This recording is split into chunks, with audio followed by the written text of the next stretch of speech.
Hi students, kid channel class में आपका स्वागत है। तो मैं आशा करता हूँ सभी अच्छे होंगे। चलिए भाई, आज हम जानेंगे बीएससी थर्ड सेमेस्टर के इम्पोर्टेंट क्वेश्चंस के बारे में, या मैं यूँ कहूँ ये एक प्रैक्टिस सेट है आपका बीएससी थर्ड सेमेस्टर का। ठीक है बेटा, तो चलिए हम सबसे पहले जान लेते हैं। सबसे पहली बात क्या है, हमारा जो CCSU है हमारा, उसमें क्वेश्चन पेपर किस टाइप का आता है वो भी यहाँ पर डिफाइन किया गया है। ठीक है, तो सबसे पहले हम बात करते हैं सेक्शन ए की। तो सेक्शन ए जो है हमारा, इसमें आपसे कितने भैया 5 क्वेश्चन पूछेगा, और 5 क्वेश्चन आपके क्या होते हैं, कंपलसरी होते हैं। और प्रत्येक क्वेश्चन कितने मार्क्स का होता है आपका, 3 मार्क्स का होता है, ध्यान रखना। ठीक है भाई, चलें नेक्स्ट चलते हैं हम आगे। तो सेक्शन नंबर ए हमारा जो है, इसमें पहला ही क्वेश्चन हमारा है, शूडो एक आणविक क्रिया क्या है, उदाहरण देकर समझाइए। ठीक है भैया, स्यूडो यूनिमोलिकुलर रिएक्शन जो होती है बेटे, इसमें एक बात का ध्यान रखना, इंपॉर्टेंट क्वेश्चन है, एग्जाम में ज़रूर पूछा जाता है। ठीक है, तो ध्यान रखना। चलिए, तो स्यूडो एकाणुक अभिक्रिया जो है, इसको जानने से पहले आपको एक बात जाननी होगी, तभी आपको ये समझ में आएगा। ठीक है, तो स्यूडो एकाणुक अभिक्रिया जो हमारी है, इसको जानने से पहले आपको ये समझना है कि हमें इसकी आवश्यकता क्यों पड़ी। ठीक है, तो बहुत लोग नहीं जान पाते हैं इस बात को कि इसकी आवश्यकता हमें क्यों पड़ी। तो मैं बात करता हूँ आपसे पहले रिएक्शन की। तो आपने रिएक्शन पढ़ी होंगी, रिएक्शन हमारी होती हैं ज़ीरो ऑर्डर रिएक्शन होती है एक तो। ठीक है बेटा, एक हमारी होती है फर्स्ट ऑर्डर रिएक्शन, एक हमारी होती है सेकेंड ऑर्डर रिएक्शन। ठीक है ना, तो हम लोग जानते हैं कि जो फर्स्ट ऑर्डर रिएक्शन होती है, उसका जो वेग है उसे ज्ञात करना क्या होता है, बहुत ज़्यादा आसान होता है। लेकिन सेकेंड ऑर्डर रिएक्शन जो होती है, इसके वेग को ज्ञात करना क्या होता है, थोड़ा कठिन होता है। कारण क्या है, सेकेंड ऑर्डर रिएक्शन में हमें पता है 2 रिएक्टेंट होते हैं, क्योंकि फर्स्ट ऑर्डर में ए कन्वर्ट टू किस में भैया, प्रोडक्ट में, जबकि सेकेंड ऑर्डर में क्या होता है, ए प्लस बी कन्वर्ट टू किस में भैया, प्रोडक्ट में। ठीक है, तो कुल मिला के बात ये आ जाती है हमारी कि जो फर्स्ट ऑर्डर रिएक्शन होती है, उसमें केवल रिएक्टेंट एक होता है अभिकारक, इसमें रिएक्टेंट कितने होते हैं, 2 होते हैं। और दोनों अभिकारकों की क्या भैया, दोनों अभिकारकों की सांद्रता अध्ययन करने के लिए हमें महंगे उपकरण की क्या होती है भैया, आवश्यकता होती है। तो सरल करने के लिए हम क्या करते हैं, इसको सरल करने के लिए हमें आवश्यकता पड़ी किसकी भैया, स्यूडो एक अणुक आणविक कह सकता हूँ, या सिद्धांत की। ठीक है ना, तो इसे अपनाया गया। ठीक है बेटा, तो इसमें होता क्या है, इसमें जो सेकेंड ऑर्डर रिएक्शन होती है हमारी, सेकेंड ऑर्डर रिएक्शन जो है, तो उसके जो सेकेंड ऑर्डर रिएक्शन की जो गतिज ऊर्जा होती है, उसको किसमें बदल लेते हैं, फर्स्ट ऑर्डर रिएक्शन में चेंज कर लेते हैं, याद रखेंगे। ठीक है बेटा, फर्स्ट ऑर्डर रिएक्शन में क्या कर लेते हैं, उसकी गतिज ऊर्जा को चेंज कर लेते हैं, ताकि हमें सांद्रता ज्ञात करने में क्या हो जाए, सॉरी गतिज ऊर्जा ज्ञात करने में क्या हो जाए, आसानी हो जाए। ठीक है, तो इसीलिए अब अगर मैं एग्जाम्पल की बात करूँ, तो मैं CH3COO C2H5, और इसका हम हाइड्रोलाइसिस करते हैं जल अपघटन अम्लीय माध्यम में, तो हमारा बनता है एसिटिक एसिड CH3COOH और प्लस एथेनॉल C2H5OH। ठीक है भाई, एथेनॉल। अब कॉमन बात क्या है यहाँ पर, इस बात पर ध्यान देना है। अब हमारे पास क्या है, 2 रिएक्टेंट हमें दिख रहे हैं ना। देखने पर हमें क्या कर रहा है, अगर हम यहाँ देखें तो हमें 2 रिएक्टेंट दिखने पर कैसे लगता है, जैसे कि ये सेकंड ऑर्डर रिएक्शन हो, बट ये सेकंड ऑर्डर रिएक्शन नहीं, ये फर्स्ट ऑर्डर रिएक्शन है। क्यों, मतलब एस्टर की सांद्रता में जल की सांद्रता की बहुत कम मात्रा यूज होती है। लाइक दिस, जैसे कि मैं मान लूँ मेरे पास एस्टर की सांद्रता 0.01 मोल है, और उसकी सांद्रता कितनी है, 10 मोल है, और इधर 0 है, और कुछ समय पश्चात अगर मान लो इसकी सांद्रता रिड्यूस होने के बाद 0 बचती है, तो यहाँ पर 9.99 बचती है, और इधर 0.01 और 0.01 क्या हो जाती है, प्राप्त हो जाती है। तो मैं कॉमन बात कह सकता हूँ, 9.99 का मतलब क्या होता है, लगभग 10 के बराबर होता है। तो इसका मतलब इसकी सांद्रता क्या है, यहाँ पर ऐसी की ऐसी है या स्थिर है। तो इस प्रकार से हम कह सकते हैं कि यदि हमें यहाँ पर दिखाना है dr/dt, तो किसके प्रपोजनल होगा, प्रपोजनल केवल एस्टर के होगा, CH3COO C2H5 ब्रैकेट बंद कर देंगे, और यहाँ नोट में लिख देंगे क्या भैया, केवल ये बात ज़रूर ध्यान रखेंगे, क्योंकि यहाँ पर जल की सांद्रता क्या है, स्थिर है। जल की सांद्रता क्या है भैया, स्थिर है।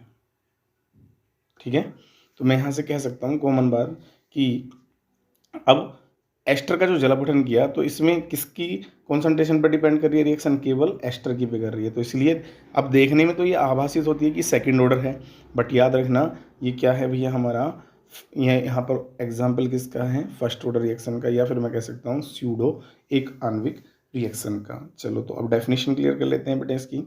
तो स्यूडो एक अणुक अभिक्रियाएं क्या होती हैं, तो वे अभिक्रियाएं जो द्विअणुक होती हैं, द्विअणुक का मतलब दो अणु हैं उसमें, प्रथम कोटि अभिक्रियाओं के वेग व्यंजक का क्या करती हैं, पालन करती हैं, स्यूडो एक अणुक अभिक्रियाएं कहलाती हैं। ठीक है, चलिए ये क्वेश्चन हमारे यहाँ से क्लियर हो जाता है, आगे चलते हैं नेक्स्ट।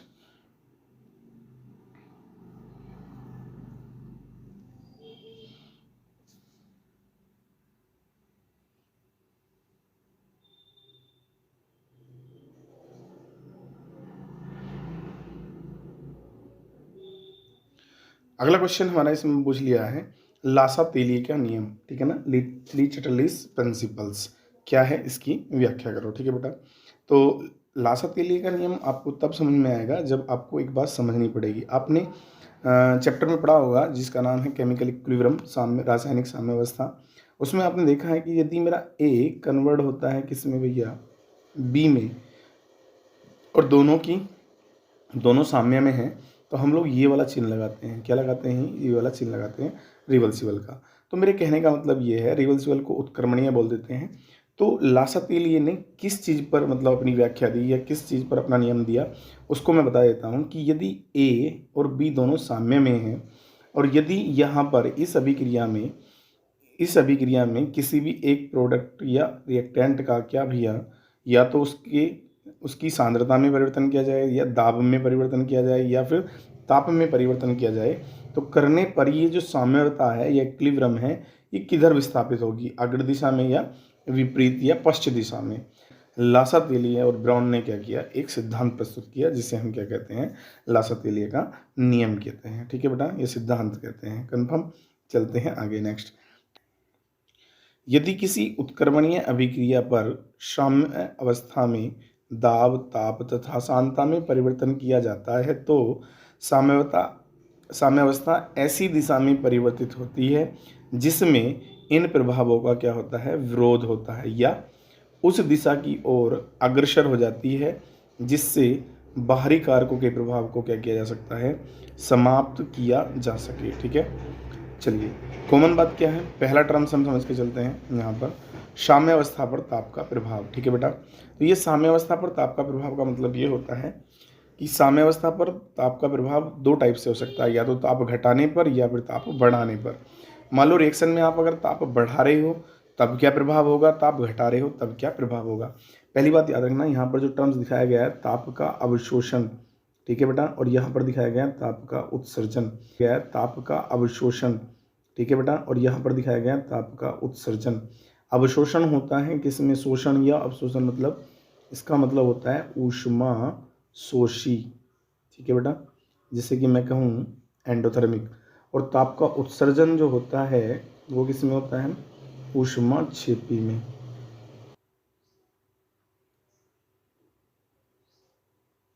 ठीक है, ऊष्मा क्षेपी, या कहूँ मैं एक्सोथर्मिक। ठीक है, तो कॉमन बात क्या है, यदि हम लोग क्या कर रहे हैं, ताप बढ़ा रहे हैं, तो ताप बढ़ाने पर याद रखना, अगर ऊष्मा का अवशोषण हो रहा है, या फिर मैं कह सकता हूँ ताप का अवशोषण हो रहा है, तो साम्यता अग्र दिशा में विस्थापित होगी। ठीक है, और यदि ताप बढ़ाने पर ऊष्मा या ताप का क्या हो रहा है, उत्सर्जन हो रहा है, तो याद रखना साम्यता विपरीत दिशा में विस्थापित होगी। ठीक है, चलते हैं नेक्स्ट पॉइंट अगला। इस पर बेटे ताप घटाने पर, अब ताप घटाने पर क्या होगा, याद रखना ताप बढ़ाने पर जो कंडीशन अप्लाई हो रही थी उसका अपोजिट होगा, मतलब ताप का उत्सर्जन अगर होता है, उत्सर्जन होता है तो हमारे पास पता है ना ऊष्मा क्षेपीय अभिक्रिया है, तो साम्यता कहाँ होगी भैया, हमारी अग्र दिशा में। ये मिस प्रिंट हो गया भाई, जहाँ विपरीत आया ना वहाँ अग्र आएगा। ठीक है बेटा, और जहाँ अग्र आया है वहाँ क्या आएगा, विपरीत आएगा। ठीक है, विपरीत। ओके, चलिए, तो साम्यावस्था ताप घटाने पर क्या, यदि ताप का उत्सर्जन होता है तो अब कहाँ जाएगी भैया, अग्र दिशा में जाएगी। और अगर ताप का अवशोषण होता है तो कहाँ जाएगी, विपरीत दिशा में। इसका कौन भैया, साम्यता विस्थापित होगी। ठीक है, चलते हैं नेक्स्ट। अब साम्य अवस्था पर किसका भैया, दाब का प्रभाव। ठीक है, दाब बढ़ाने पर या तो आयतन या मैं कह सकता हूँ गैसीय मोलों की संख्या में क्या होगी, कमी होगी। तो जिधर आयतन या गैसीय मोलों की संख्या में क्या होगी, कमी होगी, उधर साम्यावस्था विस्थापित होगी। लेकिन दाब घटाने पर उल्टा हो जाएगा, साम्यता उधर स्थापित होगी जिधर आयतन या तो क्या हो रहा है, आयतन या फिर मैं कहूँ गैसीय मोलों की संख्या में क्या हो रही है, वृद्धि हो रही है। ठीक है ना, ध्यान रखना, दाब घटाना मतलब दाब घट रहा है तो इसमें क्या हो रही है, वृद्धि होने वाले की तरफ जाएगा, और वहाँ बढ़ाने पर कमी वाले की तरफ जाएगा। ये टिक आप लोग याद रखेंगे। एक एग्जाम्पल को समझ के चलते हैं, तभी आपको अच्छे से समझ में आएगा। लाइक दिस, मैं एक एग्जाम्पल ले रहा हूँ आपके सामने। चलिए, H2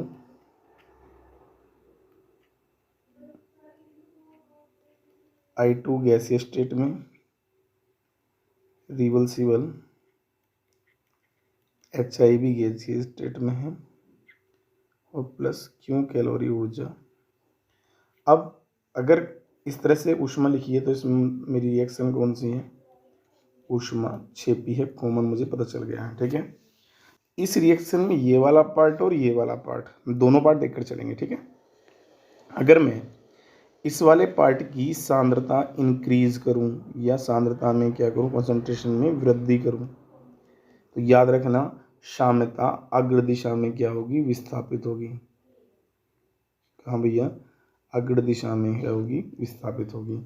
और अगर मैं इसकी सांद्रता में वृद्धि करूं, ये वाले पार्ट की में,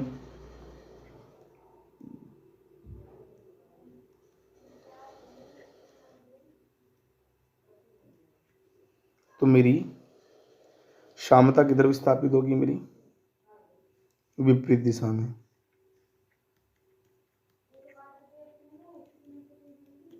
ठीक है बेटा, किधर होगी, विपरीत दिशा में होगी। ठीक है, तो याद रखेंगे। ओके, अब नेक्स्ट पॉइंट हमें जानना है क्या, मान लो सपोज करो, अभी इसमें डेफिनेशन क्लियर कर रही थी, क्या कर रही थी कि अगर हम सांद्रता में परिवर्तन करेंगे तो सांद्रता में अगर किसकी में परिवर्तन कर रहे हैं, यदि रिएक्टेंट की सांद्रता में परिवर्तन कर रहे हैं तो अब साम्यता कहाँ चली जाएगी, इधर की तरफ चली जाएगी, मतलब HI की तरफ। तो विरोध करने वाली मतलब अपोजिट जा रही है ना, बिल्कुल कॉमन। अगर HI की सांद्रता में वृद्धि करते हैं तो किसकी तरफ चली जाएगी, H2 + I2 की तरफ स्थापित हो जाएगी। ठीक है, लेकिन आगे बात करें हम दाब की, किसकी बात कर रहे हैं भैया, दाब की। जैसे कि हमने दाब का पढ़ा था, अब यहाँ पर मोल देख लेते हैं। यहाँ पर एक और एक 2 मोल हैं, अभिकारक के मोल कितने हैं, 2। अभिकारक के मोल कितने हैं, 2। और उत्पाद के मोल भी कितने हैं, 2। ठीक है ना, तो क्या है, हमारे दोनों के 2-2 मोल हैं। अब दोनों के 2-2 मोल हैं, इसका मतलब क्या है, क्या यहाँ पर दाब का कोई प्रभाव पड़ेगा, नहीं पड़ेगा। बट यहाँ से एक नोट पॉइंट बन जाता है, इस नोट पॉइंट को याद रखेंगे। मैं लिख देता हूँ, अभिकारकों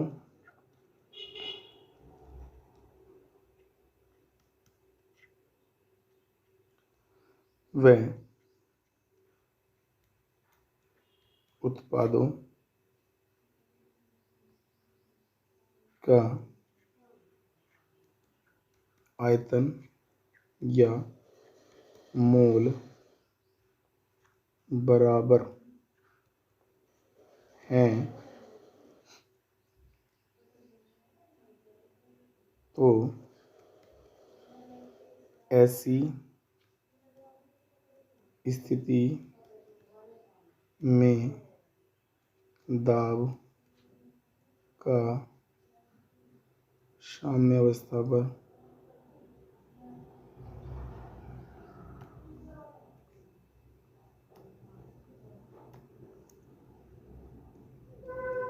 साम्य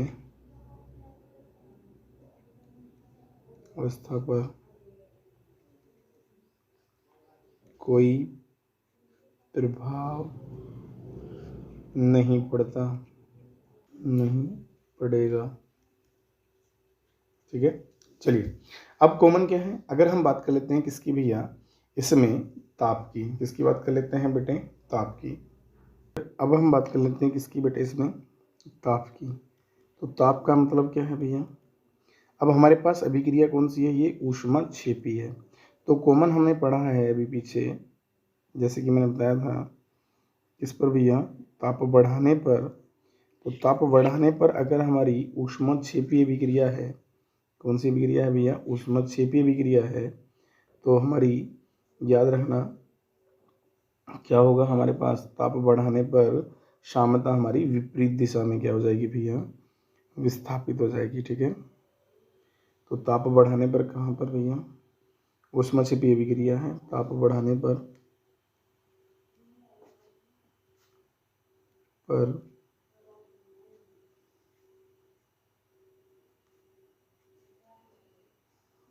विपरीत दिशा में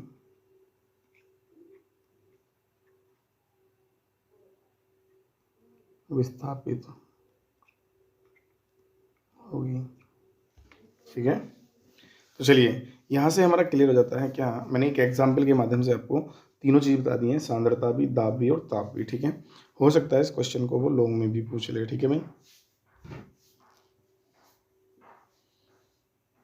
ठीक है, ऐसे ही बहुत सारे अनुप्रयोग हैं आपके सिलेबस में, आप उनको तैयार कर सकते हैं। ठीक है, चलिए नेक्स्ट क्वेश्चन। अगला क्वेश्चन कहता है निम्न पर टिप्पणी करो, और क्या है हमारा? क्यूरी नियम। ठीक है बेटा, तो क्यूरी नियम क्या है? क्यूरी ने कब दिया इस नियम को? तो जो हमारे पास पदार्थ होते हैं, हम जानते हैं दो टाइप के होते हैं, चुंबकीय और प्रतिचुंबकीय। ठीक है ना, अनुचुंबकीय और प्रतिचुंबकीय। ठीक है, तो अनुचुंबकीय पदार्थ की जो हम उसके गुण का जो पता लगाते हैं, उसके लिए हम चुंबकीय सुग्राहिता का क्या करते हैं? मान ज्ञात कर लेते हैं। तो यहाँ पर चुंबकीय सुग्राहिता और ताप के बीच में संबंध दिया था किसने भैया? क्यूरी ने। ठीक है, उन्होंने क्या बताया था कि जो हमारा एक्स डैश एम जो होता है, क्या होता है? ये ताप के क्या होता है? व्युत्क्रमानुपाती होता है, मतलब इन्वर्सली प्रोपोर्शनल होता है। और अगर हम इस चिन्ह को हटाएंगे तो हमारा सी कांस्टेंट आ जाएगा, जो क्या था? हमारा क्यूरी कांस्टेंट था। ठीक है, तो कॉमन क्लियर क्या है? अनुचुंबकीय पदार्थों की चुंबकीय सुग्राहिता ताप बढ़ने पर क्या होती है? घट जाती है। अतः चुंबकीय सुग्राहिता ताप के व्युत्क्रमानुपाती होती है।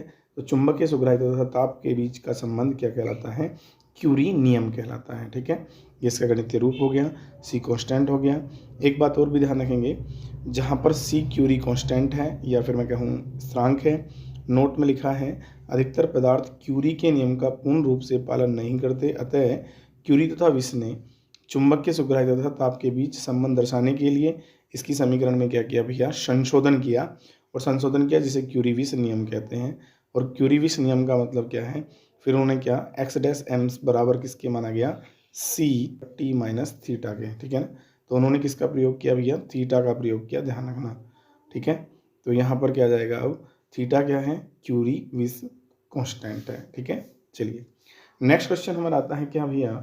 चीलेट यौगिक का वर्णन उदाहरण सहित कीजिए। इंपॉर्टेंट टॉपिक है भैया, चीलेट यौगिक। अक्सर क्वेश्चन के अंदर इसको पूछ लिया जाता है, चीलेट यौगिक क्या होते हैं। ठीक है, तो चीलेट यौगिक की अगर मैं बात करूं तो चीलेट यौगिक में जो हमारा लिगेंड होता है वो द्विदंती हो सकता है, या फिर मैं कहूँ बहुदंती होकर क्या करता है? सेंट्रल मेटल एटम के या आयन के चारों ओर क्या बनाता है? एक चक्रीय संरचना बनाकर क्या करता है? कॉम्प्लेक्स आयन का निर्माण करता है। ठीक है, कैसे करता है पहले से समझते हैं, तब हम डेफिनेशन क्लियर देंगे। एक एग्जाम्पल हम लोग जान लेते हैं, जैसे कि CuEn की होल ट्वाइस ब्रैकेट 1 और बाहर क्या जाता है हमारा? SO4। ठीक है, ये एक हमारा एक कॉम्प्लेक्स कंपाउंड है। तो होता क्या है? Cu, ठीक है भैया, एथिलीन डाइएमीन ये होता है हमारा।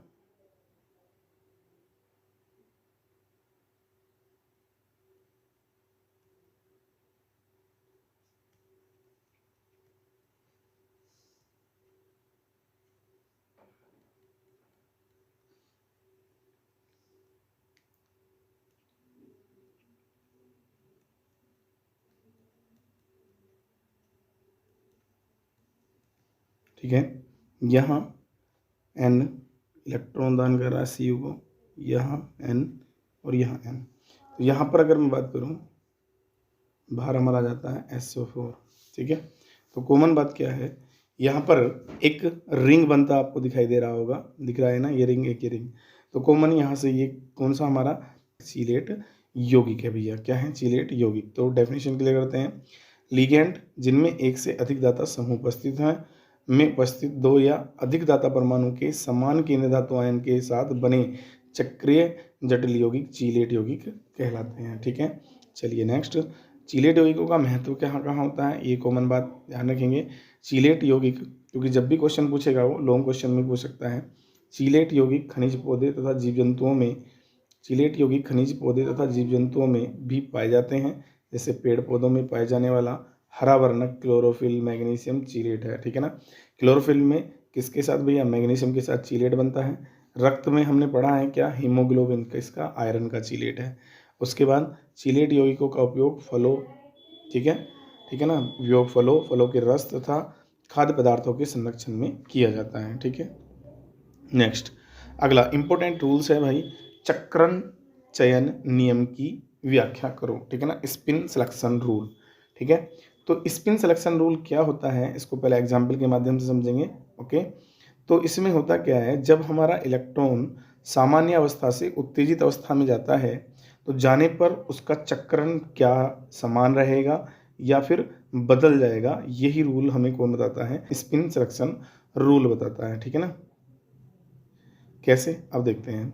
मान लो सामान्य अवस्था में क्या है, हमारा 2s में इलेक्ट्रॉन्स है, एक क्लॉकवाइज है और एक एंटी क्लॉकवाइज है।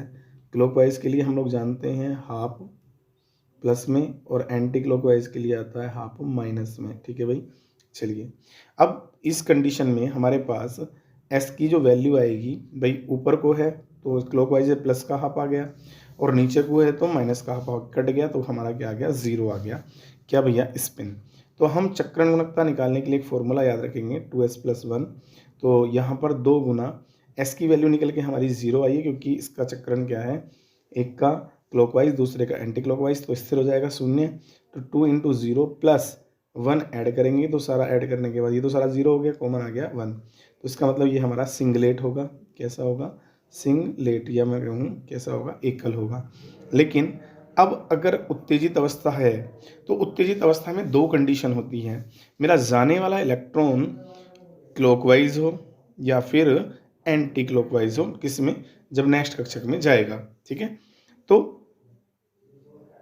यहाँ से ये वाला इलेक्ट्रॉन एक्साइटेड होने के बाद जब p ऑर्बिटल में जाता है, ठीक है, तो जाने के बाद क्या हुआ, कैसा है, यहाँ पर क्लॉकवाइज है, तो क्लॉकवाइज होने पर जब मैं s की वैल्यू निकालूंगा तो दोनों के लिए, क्लॉकवाइज के लिए हाफ प्लस आएगा, बराबर ऐड करेंगे तो 1 आ जाएगा। तो अब मुझे चक्रण गुणकता निकालनी है, तो फॉर्मूला मुझे लगाना होगा 2s+1 वाला, तो 2 × 1, इसका मतलब मेरा क्या बनेगा, ट्रिपलेट बनेगा, जो मेरा वर्ग है। अब कॉमन बात याद रखना, अगर उत्तेजित इलेक्ट्रॉन हमारा किस में अपनी अवस्था चेंज कर देता है, मतलब पहले क्या था, एंटी क्लॉकवाइज था, और अब जाने के बाद यहाँ से जाते हुए कैसा हो गया है, क्लॉकवाइज हो गया है, तो इसके होने पर हमारा ट्रिपलेट तो बनेगा, लेकिन ये क्या कहलाता है, हमारा फॉरबिडन ट्रांजिशन कहलाता है, मतलब निषिद्ध संक्रमण कहलाता है, ध्यान रखेंगे। लेकिन बट जब उत्तेजित अवस्था में इलेक्ट्रॉन जब जाता है और किस कंडीशन में होता है, उसी कंडीशन में होता है जिस कंडीशन में किस में था भैया, हमारा सामान्य अवस्था में था। किस में था भैया, हमारा सामान्य अवस्था में था।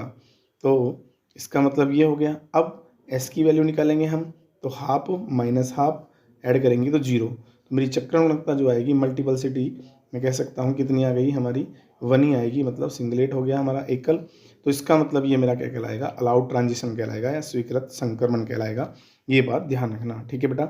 तो अब यहाँ से क्लियर हो गया हमारा कि इसमें हमने किस चीज़ का अध्ययन किया है, इसमें हमने अध्ययन किया है क्या, कि जो हमारा सामान्य अवस्था से इलेक्ट्रॉन उत्तेजित अवस्था में जा रहा है, उसमें जाने पर उसकी संख्या में क्या हो रहा है, परिवर्तन किस टाइप से हो रहा है, वही हम किसके नियम के आधार पर ज्ञात करते हैं, स्पिन सिलेक्शन रूल के आधार पर ज्ञात करते हैं। ठीक है, तो चक्रण चयन नियम ऐसे संक्रमण जिनमें सामान्य अवस्था से उत्तेजित अवस्था में जाने में अयुग्मित इलेक्ट्रॉनों की संख्या परिवर्तित हो जाती है, चक्रण या गुणकता निषिद्ध संक्रमण कहलाते हैं। यही क्या है, हमारा चक्रण चयन नियम है। ठीक है, चलिए 6 स्पेक्ट्रो रासायनिक श्रेणी, मतलब स्पेक्ट्रोकेमिकल सीरीज की व्याख्या करो। ठीक है बेटा, तो इस क्वेश्चन में हमें क्या है, ये इंपॉर्टेंट क्वेश्चन है। स्पेक्ट्रम मतलब मैं कहूँ स्पेक्ट्रोस्कोपी से है, और बेटे इंपॉर्टेंट इसलिए है कि अगर इस पर शॉर्ट क्वेश्चन ना पूछा गया तो आपसे सीधा लॉन्ग क्वेश्चन पूछा जा सकता है। स्पेक्ट्रोस्कोपी में भी इसका जिक्र किया जाता है, स्पेक्ट्रो रसायन श्रेणी का, और इसका जिक्र आपका किस में किया जाता है भैया, क्रिस्टल फील्ड थ्योरी में भी किया जाता है, ठीक है ना, याद रखना, CFT में, ठीक है। तो होता क्या है, हमने जब पढ़ा है CFT में क्या होता है बेटा, जो हमारे d ऑर्बिटल होता है, ठीक है बेटा, इसका जो विपाटन होता है,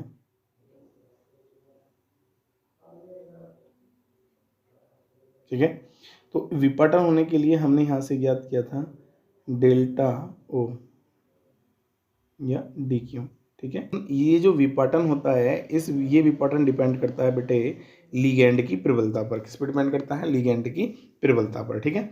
अब लिगैंड की प्रबलता के आधार पर ही क्या स्पेक्ट्रोकेमिकल सीरीज को दिया गया, ध्यान रखेंगे। तो क्रिस्टल क्षेत्र का विपाटन लिगैंड की प्रकृति पर निर्भर करता है। लिगैंड्स केंद्रीय आयन तक जितना अधिक पहुंच सकते हैं, उसके कारण क्रिस्टल क्षेत्र का विपाटन उतना ही अधिक होता है। अतः लिगैंड को आ जाएगा है, लिगैंडों को क्रिस्टल क्षेत्र विपाटन की शक्ति के बढ़ते क्रम में व्यवस्थित करने पर जो सीरीज या श्रेणी प्राप्त होती है, उसे हम स्पेक्ट्रोकेमिकल सीरीज कहते हैं, या स्पेक्ट्रोकेमिकल सीरीज कहलाती है। बेटे ध्यान देंगे, अब सबसे ज़्यादा पावर जो होती है वो किसकी होती है, सबसे कम पावर किसकी होती है, ये समझते हैं। एग्जाम्पल के तौर पर I नेगेटिव जो होता है, इसकी सबसे कम होती है, फिर उससे ज़्यादा Br नेगेटिव की होती है, उससे ज़्यादा Cl नेगेटिव की होती है, उससे ज़्यादा किसकी होती है, F नेगेटिव की होती है, उससे ज़्यादा OX ऑक्जेलेट, ठीक है ना। और लगभग सर्वांग सम होती है जल के, उससे ज़्यादा होती है प्रीडीन की, जो सर्वांग सम होती है हमारी किसके भैया, प्रीडीन के बाद सर्वांग सम होती है किसके, NH3 के। फिर इससे ज़्यादा होती है En की, और उससे ज़्यादा होती है हमारी NO2 नेगेटिव की, ठीक है बेटा। उससे ज़्यादा हमारी होती है Cn नेगेटिव की, और सबसे ज़्यादा होती है हमारी कार्बोनिल की, ठीक है बेटा। वो थोड़ा बड़ा बनाएंगे इसमें, ठीक है। चलिए, तो अब ये क्या है, हमारी लिगेंडों की क्या है, विपाटन ऊर्जा का क्या है, बढ़ता क्रम है, ठीक है। मैंने यहाँ पर 6 क्वेश्चन क्लियर करे हैं भाई, लेकिन बट आपको जो देने हैं वहाँ पर केवल 5 क्वेश्चन के ही आंसर देने हैं। अगर ऑलरेडी आएंगे ही 5 क्वेश्चन, ठीक है ना, लेकिन मैंने इंपॉर्टेंट होने की वजह से एक्स्ट्रा क्वेश्चन समझा दिया है इसमें। चलिए नेक्स्ट जान लेते हैं आगे, सेक्शन बी। अब सेक्शन बी पार्ट जो है हमारा, इसमें क्या कह रहा है, कॉमन निम्न उपसंयोग यौगिकों के IUPAC नाम लिखिए। इंपॉर्टेंट क्वेश्चन है भाई, चांस फुल है पेपर में लगने के इसके, ठीक है। तो IUPAC नाम की हमें क्या करनी है, व्याख्या करनी है। और IUPAC नाम हम तब लिख सकते हैं जब हमको रूल्स आते हैं। यदि मान लो आपको रूल्स नहीं आते हैं बेटे, तो एक बार रूल्स पढ़ लेना, क्योंकि जब तक आप रूल्स नहीं पढ़ोगे तब तक आपको दिक्कत आएगी। मैं थोड़ा सा एक बार रूल क्या कर देता हूँ, बहुत जल्दी करके एक बार डिफाइन कर देता हूँ ताकि आपको खबर हो जाए। पहला टर्म्स हमारा सीधा क्या कहता है, सबसे पहला पॉइंट कहता है हमारा, पहला पॉइंट कहता है क्या भाई,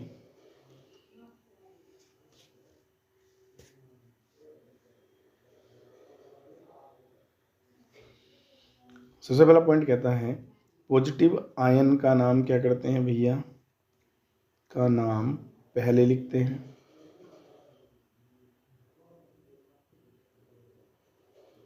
पहले लिखते हैं, ठीक है। पॉजिटिव आयन का नाम पहले लिखते हैं। दूसरा पॉइंट याद रखेंगे, याद रखना क्या, नेगेटिव जो लीगैंड होते हैं, नेगेटिव लीगैंड जो होते हैं, एल का मतलब लीगैंड है, उनके अंत में क्या लगाते हैं, ओ लगाते हैं। और यदि हमारे पास क्या है भैया, कोऑर्डिनेशन स्फीयर, तीसरा रूल हमारा क्या कहता है, कोऑर्डिनेशन स्फीयर अगर हमारे पास पॉजिटिव है तो सेंट्रल मेटल एटम या आयन का नाम क्या करते हैं भैया, सिंपल लिखते हैं, क्या करते हैं, नाम सिंपल लिखते हैं। और यदि हमारे पास कोऑर्डिनेशन स्फीयर कैसा है भैया, नेगेटिव है, तो CM में के नाम में क्या लगाते हैं भैया, 8 लगाते हैं। बट उदासीन कुछ लीगैंड होते हैं हमारे पास, जैसे NH3 है, इसके लिए एमीन, जल के लिए एक्वा, ठीक है ना, आदि का यूज़ करते हैं। नेक्स्ट बात, यदि याद रखेंगे अंक प्रीफिक्स है, सॉरी, यदि लिगैंड अधिक संख्या में, लिगैंड अधिक संख्या में है तो 2 डाई, 3 ट्राई, ठीक है, 4 टेट्रा, 5 पेंटा, 6 हेक्सा का प्रयोग करते हैं। यदि ये स्पेशल पॉइंट याद रखना, अंक पूर्व लगन है, क्या है भैया, अंक पूर्व लगन है, तो 2 के लिए 20, 3 के लिए 30 और 4 के लिए टेट्रा किस यूज करते हैं। ठीक है बेटा, ध्यान रखना, टेट्रा किस, पेंटा किस का प्रयोग करते हैं। ठीक है, यदि याद रखेंगे हमारे पास सेतु, ये वाली पॉइंट बहुत जरूर याद रखेंगे, यदि हमारे पास क्या है, लिगैंड सेतु में है, मतलब लिगैंड सेतु में है, तो लिगैंड के नाम से पहले क्या लगाते हैं, म्यू लगाते हैं। क्या लगाते हैं भैया, म्यू अंक का क्या करेंगे, या म्यू का क्या करेंगे, प्रयोग करेंगे। ठीक है बेटा, और लास्ट रूल हमारा कहता है ऑक्सीडेशन नंबर को किस में भैया, रोमन अंकों में लिखते हैं। किस में भैया, रोमन अंकों में लिखते हैं। ठीक है, रोमन अंकों में लिखते हैं। चलिए, ये मैंने शॉर्ट में भैया सारे रूल्स एक तरह से डिफाइन किए हैं, अब आपको समझ में आ जाएगा ऑलरेडी किस तरह से मैं क्वेश्चन लिख कर चलता हूँ। ठीक है, पहला ही क्वेश्चन हमारा ये है। अब यहाँ पर देखेंगे, ये हमारा सेंट्रल मेटल एटम होता है, ये हमारे लिगैंड होते हैं, सारे लिगैंड है। ठीक है, अब इसमें जो लिगैंड है, एक बात और याद रखेंगे, एक कॉमन बात मैंने बताई है, अगर लिगैंड ज़्यादा हो तो उन्हें अल्फ़ाबेट क्रम में लिखते हैं। किस में लिखते हैं भैया, अल्फ़ाबेट क्रम में लिखते हैं, अगर लिगैंड संख्या में ज़्यादा है। तो लिगैंड संख्या में ज़्यादा है तो अल्फ़ाबेट क्रम में सबसे पहले नाम किसका आएगा हमारे पास भैया, चलो पहले तो कॉमन देख लेते हैं, इसके बाहर कोई अंक नहीं है, तो इसका मतलब क्या है, ये संकुलायन कैसा है, पॉजिटिव है। ठीक है बेटा, कैसा है, पॉजिटिव है। तो ट्राई, अब देखो, एमीन ए से बनता है, नाइट्रो एन से बनता है, साइनाइड सी से बनता है, क्लोराइड सी से बनता है, तो इसका मतलब पहले नाम किसका आएगा, पहला कॉमन नाम एमीन का आएगा। तो हम लोग क्या करेंगे भैया, ट्राई एमीन, ट्राई एमीन भी लिख देते हैं या एमीन लिख देते हैं, और एक ही लाइन के नीचे लिख के चलते हैं, ध्यान रखना, ट्राई एमीन। उसके बाद क्या आएगा हमारा, क्लोराइड Cl, लेकिन ऋणात्मक लिगेंड है तो अंत में क्या लगाएंगे, क्लोराइडो। ठीक है ना, क्लोराइडो। उसके बाद क्या आ जाएगा हमारा, साइनो, Cn के लिए साइनो आ जाएगा।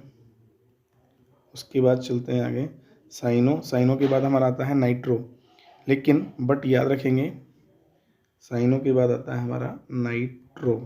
ठीक है बेटा, नाइट्रो एन से लिखेंगे क्योंकि एन यहाँ पर क्या है, दाता है। ठीक है ना कि ओ, फिर अगर वो होता तो नाइट्राइट ओ लगाते हैं। ठीक है बेटा, चलिए नाइट्रो। उसके बाद हमारा आ जाता है सेंट्रल मेटल एटम कौन है हमारा, सीओ। सीओ के लिए क्या लगाएंगे, कॉमन सिंपल नाम आएगा कोबाल्ट। ठीक है, अब उसकी ऑक्सीजन संख्या को क्या करेंगे, रोमन अंकों में लिखेंगे, और रोमन अंकों में लिखने के लिए हमें क्या करना है, ऑक्सीजन संख्या चेक कर लेनी है, Cl की -1, Cn की -1, NO2 की -1, तो 3 माइनस की होगी, इधर जाएगी तो प्लस की हो जाएगी, तो इसका मतलब थर्ड आएगी। ठीक है बेटा, चलिए नेक्स्ट चलते हैं आगे, अगला। ठीक है, K4, अब देखो यहाँ से कॉमन पता चल गया हमें, ये वाला पार्ट पॉजिटिव है और ये वाला पार्ट क्या है, नेगेटिव, तो इसका मतलब संकुल भाग हमारा नेगेटिव है। तो कॉमन बात याद रखना कि Fe का नाम लिखने से पहले हमें ध्यान देना है। ठीक है, कभी कॉमन लिख दो ऐसे ही। तो 4 का मतलब हमें यहाँ कुछ नहीं होता है, बस K के लिए क्या लाएंगे हम, पोटेशियम। क्या लाएंगे भैया, पोटेशियम। ठीक है ना, एक ही लाइन के नीचे लिखते चलेंगे। पोटेशियम के बाद आगे क्या आता है हमारा, Cn के 6 हैं, हेक्सा, पोटेशियम हेक्सा साइनो। अब Fe को बोलते हैं फेरस, बट यहाँ पे 8 आएगा तो फेरेट ले आएंगे। क्या ले आएंगे, फेरेट। अब आगे क्या जाएगा भैया हमारा, फेरेट के बाद रोमन अंकों में क्या लिखेंगे, इसकी ऑक्सीडेशन नंबर सेकंड आएगी। कैसे भाई, निकाल के दिखाता हूँ। 4 गुना K की कितनी होती है, +1 होती है। चार्ज आपको याद होगा, Fe की x मान लेंगे जिसकी निकालनी है। 6 गुना Cn की कितना होती है, -1। जिसको चार्ज बताओगे निकाल सकता है। योग बराबर 0 होता है, तो 4 + x - 6 बराबर 0, x - के 2 बराबर 0, x बराबर आ जाएगा 2 कॉमन।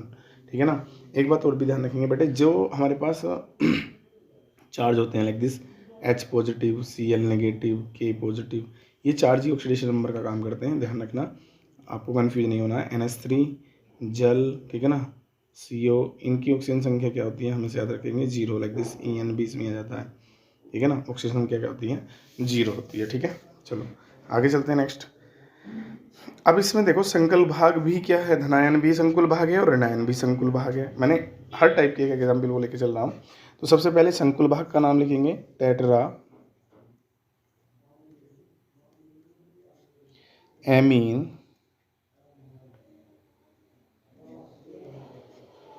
ठीक है, टेट्रा एमीन। आगे चलते हैं नेक्स्ट, आगे प्लेटिनम, प्लेटिनम। अब प्लेटिनम की ऑक्सीजन संख्या अभी बाद में देखेंगे। उसके बाद चलते हैं हम अगले वाले पार्ट का नाम टेट्रा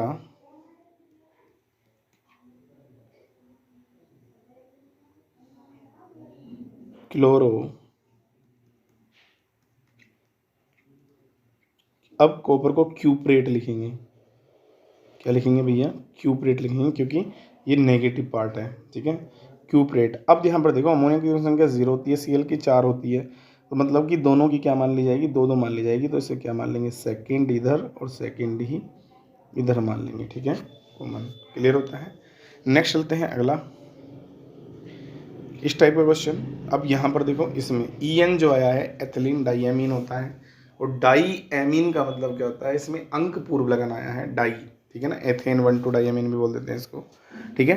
तो इसके नाम के लिए हमें डाई 2 कीजिए, क्या करना पड़ेगा, डाइनल यूज करके बिस यूज करना पड़ेगा। क्या यूज करना पड़ेगा भैया, हमें इसके आगे बिस यूज करना पड़ेगा। बट अल्फ़ाबेट क्रम में कौन आता है पहले, ई से पहले सी आता है। तो क्या करेंगे हम भैया, डाई क्लोराइडो, डाइक्लोराइडो, उसके बाद क्या करेंगे, बिस लगाएंगे, ठीक है बेटा, रोमन अंकों में एथेन 1,2 डाइएमीन,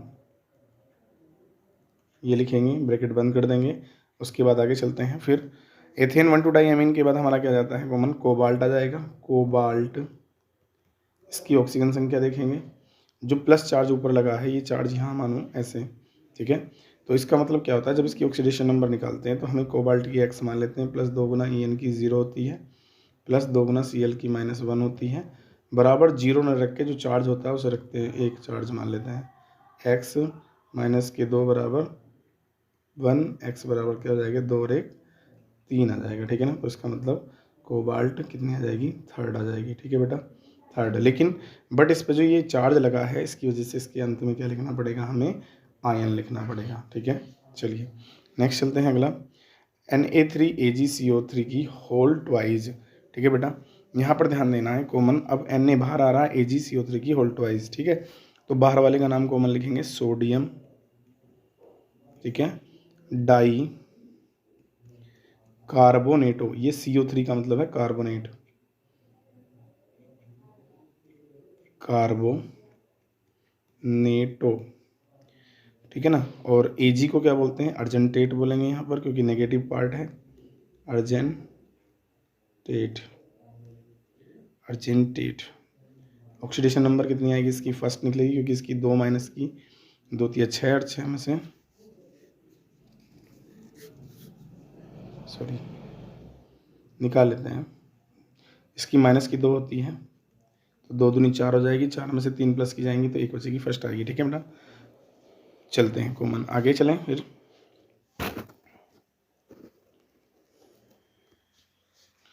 HgCONCS की होल 4, ठीक है बेटा। तो यहाँ पर याद रखेंगे, पहले बाहर वाले का नाम मरकरी लिखेंगे कॉमन, मरकरी, उसके बाद थायो साइनेटो N, क्योंकि यहाँ पर N दाता है, ध्यान रखना, ठीक है। S होता तो फिर S लिखते हैं, थायोसाइनेटो N, उसकी कोबाल्टेट।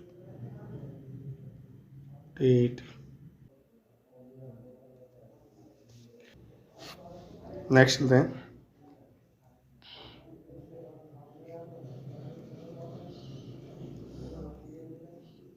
इम्पोर्टेंट है भाई, ये 4 पॉजिटिव आयन है ऐसे, ठीक है। इंपॉर्टेंट है क्योंकि सेतु लिगेंड यहाँ पर आया है, तो इस तरह का बहुत ज़्यादा क्वेश्चन पूछा जाता है। तो सेतु लिगेंड में एक बात पर ध्यान देना होता है, यहाँ पर 2 OH ग्रुप क्या बना रहे हैं, सेतु बना रहे हैं। और इनके नाम से पहले हमें क्या करना है भैया, म्यू शब्द यूज करना है, याद रखना म्यू। तो हम चाहें तो शुरू यहाँ से ही कर सकते हैं, इन दोनों से ही शुरू कर सकते हैं, या फिर लास्ट से भी शुरू कर सकते हैं, इससे कोई घबराने वाली बात नहीं है। चलिए, म्यू डाई हाइड्राई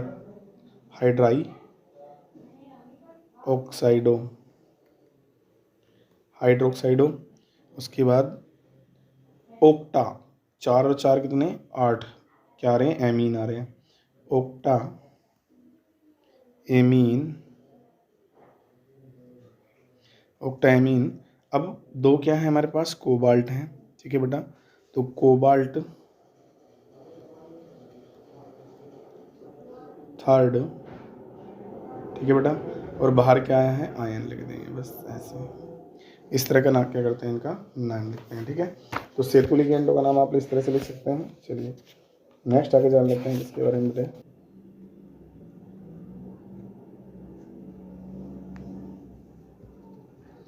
चलिए नेक्स्ट, तो नेक्स्ट क्वेश्चन है हमारा, right short notes on following, ठीक है। तो क्वेश्चन नंबर इसमें फर्स्ट है हमारा, संगत अवस्थाओं का नियम, ठीक है, लॉ ऑफ कॉरस्पॉन्डिंग स्टेट्स, ठीक है। इंपॉर्टेंट क्वेश्चन है, इसके बारे में पूछता है क्वेश्चन। ध्यान देंगे इस क्वेश्चन की शुरुआत कहाँ से है, अगर मैं आपको बता दूं तो आपने पढ़ी होगी वान डर वाल्स गैस समीकरण, ठीक है। P + A/V² V - B बराबर RT, N भी आ जाता है इसमें, ठीक है। तो आपने ये वान डर वाल्स गैस समीकरण पढ़ी है। तो वान डर वाल्स गैस समीकरण में जो होता है, जो स्थिरांक होते हैं हमारे A और B, याद रखना। तो अगर मैं इनकी बात करूं तो ये वान डर वाल्स गैस स्थिरांक होते हैं या वान डर वाल्स समीकरण के स्थिरांक होते हैं। तो ध्यान रखना, AB को जो है सीधे रूप से नापा नहीं जा सकता प्रत्येक गैस के लिए, तो इसीलिए हमें ज़रूरत पड़ी संगत अवस्थाओं के नियम की। तो हमने समानित ताप, समान सम्मानित दाब या समानित आयतन, ठीक है बेटा। तो इसी के आधार पर हमने किसको पढ़ा भैया, संगत अवस्थाओं के नियम को। तो यदि 2 पदार्थ समान समानित ताप तथा समान समानित दाब पर हों तो समानित आयतन भी क्या होते हैं, समान होंगे। इस अवस्था में दोनों पदार्थों को संगत अवस्था में कहेंगे तथा यह सामान्यकरण संगत अवस्था का नियम कहलाता है, ठीक है। अगर आप लोग डेरिवेशन करोगे इसका, तो डेरिवेशन करने पर आपको एक समीकरण प्राप्त होगी, ध्यान देना, पाई + 3/5² 3 - 1 बराबर 8 थीटा, ठीक है। ये ध्यान देंगे, ये फाई है और ये थीटा है। तो जहाँ पर हम कह सकते हैं, जहाँ पाई सम्मानित दाब है, ठीक है बेटा, फाई सम्मानित आयतन है और थीटा सम्मानित क्या है, ताप है, ठीक है। चलिए ये था हमारा किसका भैया, संगत अवस्थाओं का नियम। नेक्स्ट चलते हैं आगे। अगला टर्म्स हमारा आता है फेरी चुंबकीय पदार्थ, ठीक है। फेरो मैग्नेटिक सब्सटेंस क्या होते हैं, ठीक है। तो आपने पढ़ा है अनुचुंबकीय पदार्थ और प्रतिचुंबकीय। अनुचुंबकीय जो चुंबकीय क्षेत्र में प्रबलता से आकर्षित होते हैं, और प्रतिचुंबकीय क्या होता है, जो क्या होते हैं प्रबलता से, या कह सकते हैं दुर्बलता से प्रतिकर्षित होते हैं, ठीक है। लेकिन फेरी चुंबकीय पदार्थ जो होते हैं लाइक दिस, इसमें जो म्यू का मान होता है वो क्या होता है, 1 से अधिक होता है, मतलब उनका चुंबकीय आघूर्ण क्या होता है, 1 से अधिक होता है। तो पदार्थ जैसे FeCO Ni जिनके म्यू का मान 1 से काफ़ी अधिक होते हैं, उन्हें फेरी चुंबकीय पदार्थ कहते हैं। इनके म्यू का मान लगभग कितने तक होता है? 1000 तक है।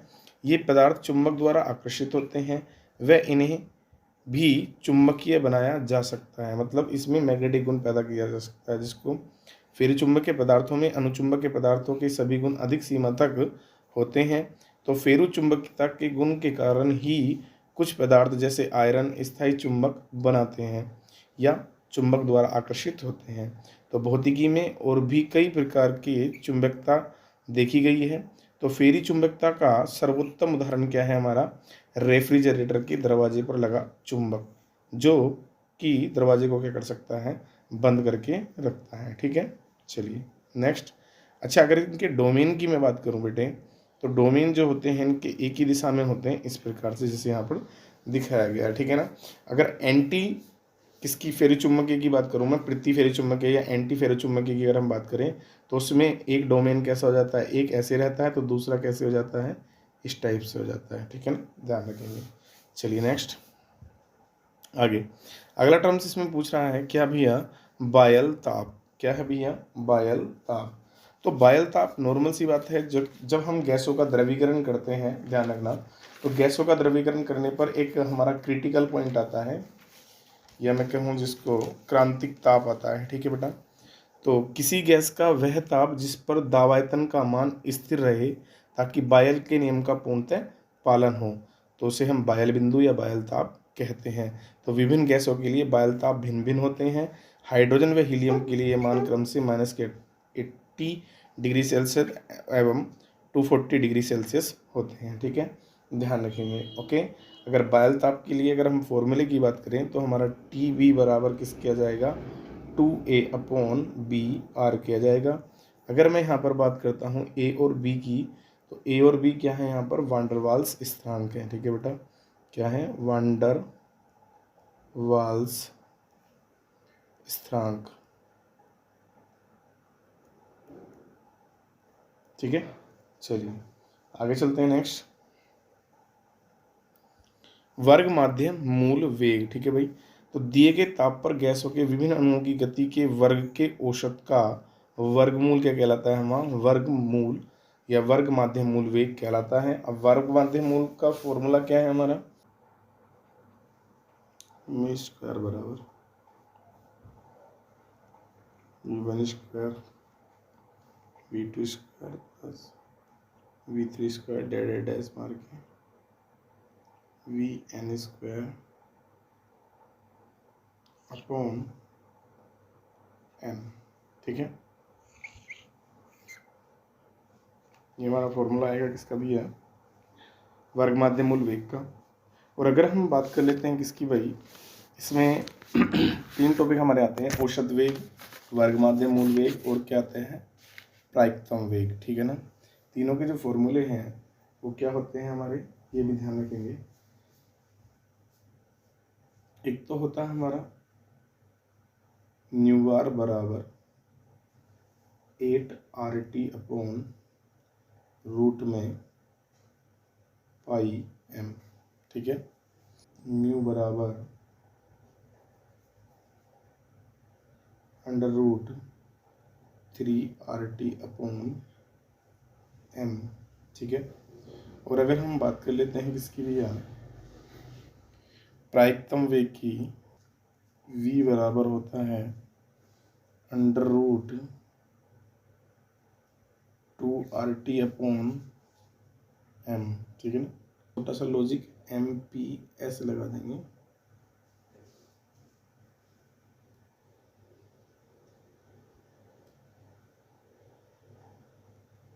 VMPS। ठीक है, चलिए नेक्स्ट टॉपिक है हमारा ट्रांस प्रभाव। ठीक है, ये कोऑर्डिनेशन केमिस्ट्री से है।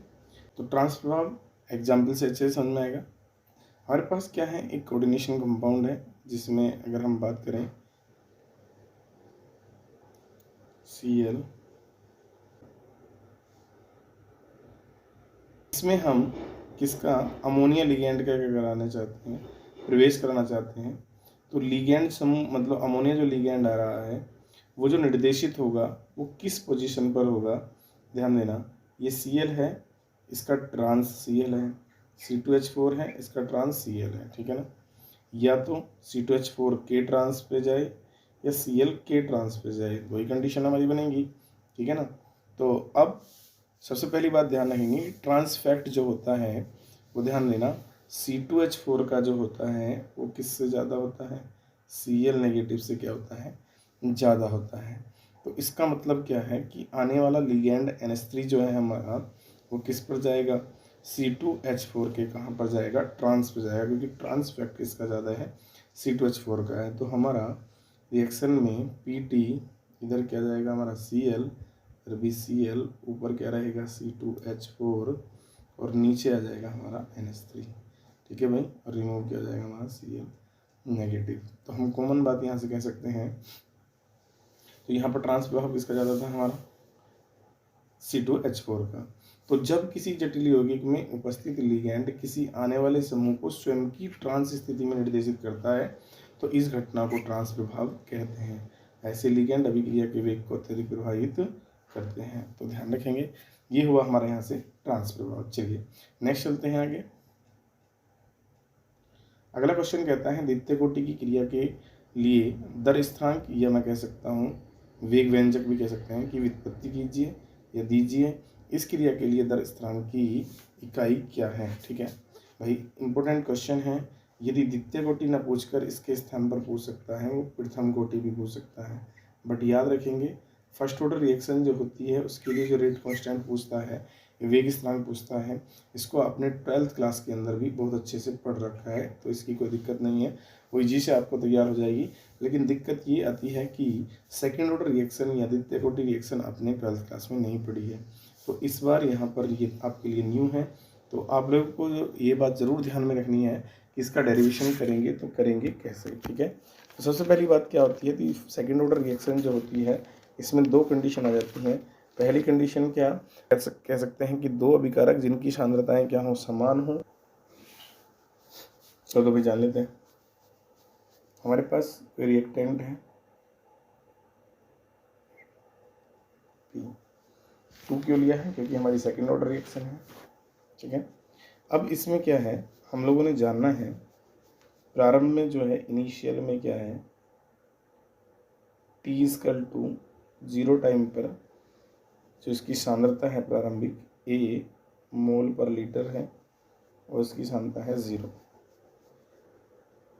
T समय पश्चात सांद्रता A माइनस x मोल पर लीटर हो जाती है और ये सांद्रता कितनी हो जाती है, हमारी x हो जाती है, क्योंकि हमें पता है रिएक्टेंट में से जितना पार्ट क्या है रिड्यूस होगा, प्रोडक्ट का उतना ही पार्ट क्या होगा, प्राप्त होगा, ठीक है। चलिए यहाँ भी लगा सकते हैं मोल पर लीटर, मोल पर लीटर, ओके। अब हमें पता है रिएक्शन हमारी कौन सी है, सेकंड ऑर्डर है।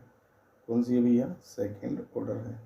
अगर हमारी ये सेकंड ऑर्डर है तो कॉमन हमें ये पता होना चाहिए कि जो हमारा रेट ऑफ रिएक्शन होगा वो क्या होगा, हमारा dx/dt प्रोपोर्शनल टू की स्क्वायर। क्यों आया, क्योंकि सेकंड ऑर्डर रिएक्शन है।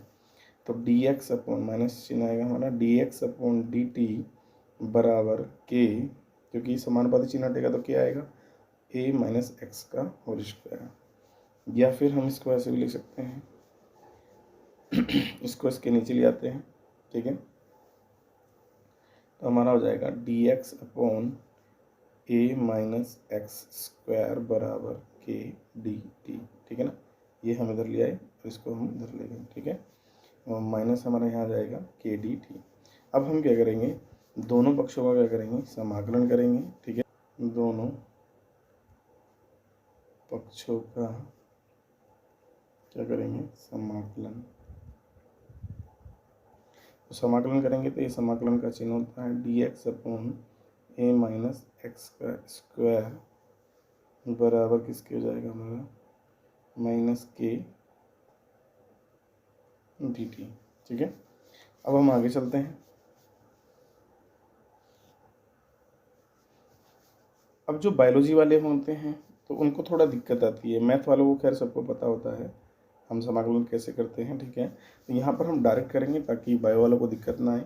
तो इसका जो समाकलन आएगा हमारा क्या जाएगा 1/1 माइनस एक्स बराबर, क्योंकि के का समाकलन होगा डी टी का क्या होगा टी होगा के टी, लेकिन साथ में आ जाता है समाकलन चिन्ह, इसे आई या सी से हम शो कर लेते हैं। ठीक है भाई, तो समीकरण हमारी एक आ गई बन के।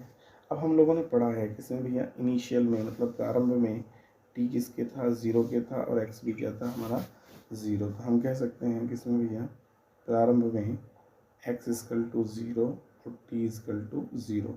तो दोनों मान किस में रख देंगे समीकरण में, दोनों मान किस में रख देंगे भैया हम समीकरण में। अब जब दोनों मानों को समीकरण में रखेंगे तो हमारे पास 1/1 माइनस एक्स की जगह तो 0 आ जाएगा बराबर माइनस के इंटू टी का मान 0 प्लस आई, तो हमारा यहाँ से बन के आ जाएगा आई इक्वल टू 1/a।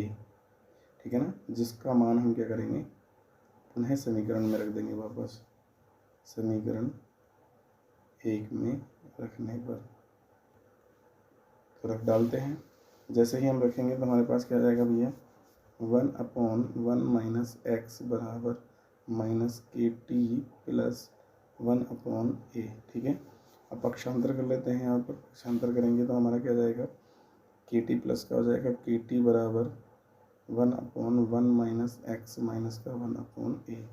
अगर मैं इन दोनों का क्या कर लूँ भैया एलसीएम ले लूँ तो मेरा नया रूप आ जाएगा के टी बराबर ए ब्रैकेट में ए माइनस एक्स और ऊपर क्या जाएगा हमारा ए माइनस का ए minus x.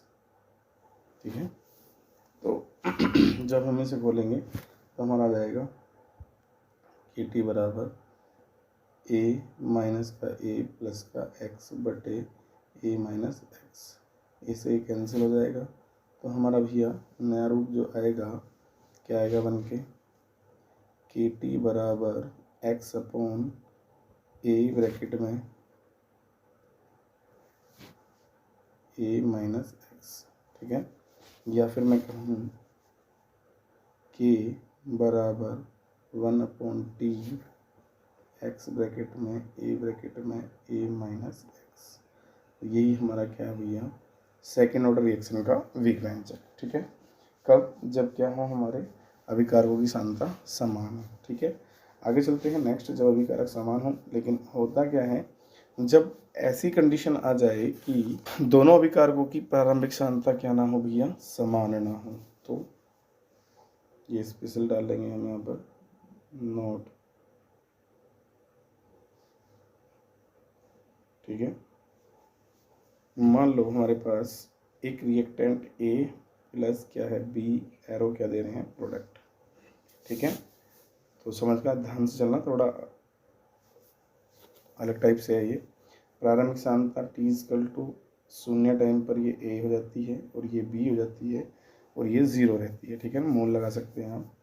T equal to T time पर सांद्रता ए माइनस एक्स रह जाती है, बी माइनस एक्स रह जाती है और इधर एक्स प्राप्त होता है।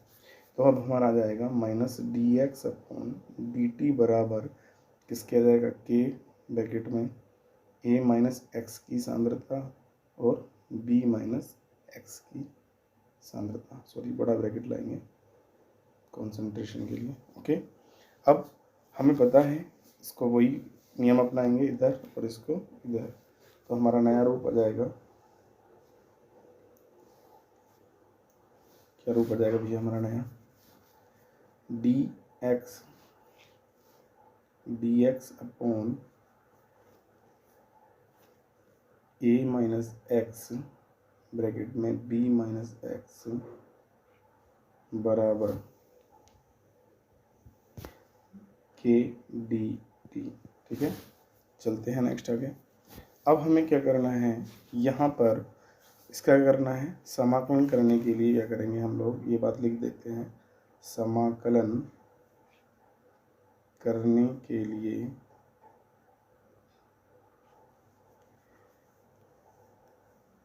आंशिक प्रभाज्य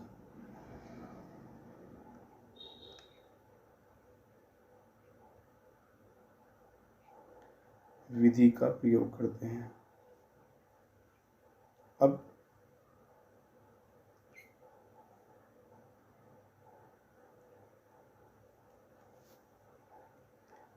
जो बच्चे मैथ वाले हैं उनको तो दिक्कत नहीं आने वाली, लेकिन बायो वालों को दिक्कत आने वाली है बहुत बड़ी। तो इसीलिए क्या करेंगे, बायो वाले सिर्फ यहाँ पर क्या करेंगे, ध्यान रखेंगे कि जो हमारा आंशिक विभाज्य समाकलन होता है किसका भैया, इस वाले पार्ट का, तो उसको हम डार्क पढ़ेंगे। यहाँ पर क्या है हमारा, डी एक्स अपॉन ए minus x b minus x बराबर के डी।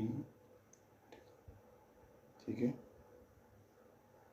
तो डायरेक्ट हम लोग इसका समाकलन लिखेंगे।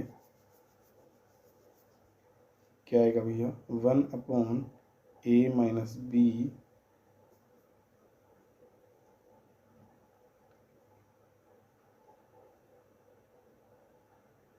B minus x plus log E A minus x बराबर के टी प्लस आई। ठीक है, ये हमारा इसका क्या गया, समाकलन आ गया। अब प्रारंभ में वही कंडीशन हम लोगों ने पढ़ी है, क्या हमें पता है आई यहाँ पर समाकलन स्थिरांक है, वही t इजकल टू 0, तो x बराबर क्या है 0।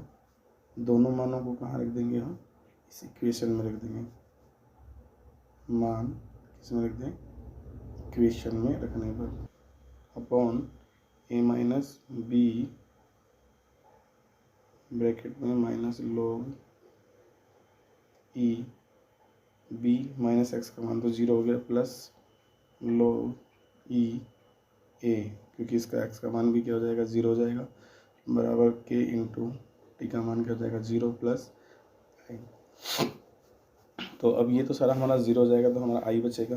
अगर इस वाली चीज़ को हम क्या कर दें, चेंज कर दें, इसको इधर कर दें, तो हमारे पास आ जाएगा 1/a माइनस बी log ए माइनस log बेस बी बराबर किसके आ गया, आई के। अब हमें पता है लॉग में जो चीज़ माइनस में होती है क्या हो जाती है, बटे में हो जाती है। तो आई बराबर 1/a माइनस बी और log base a upon B, ये माना गया। इसको समीकरण में पुनः वापस रख देंगे, समीकरण 1 में रखने पर।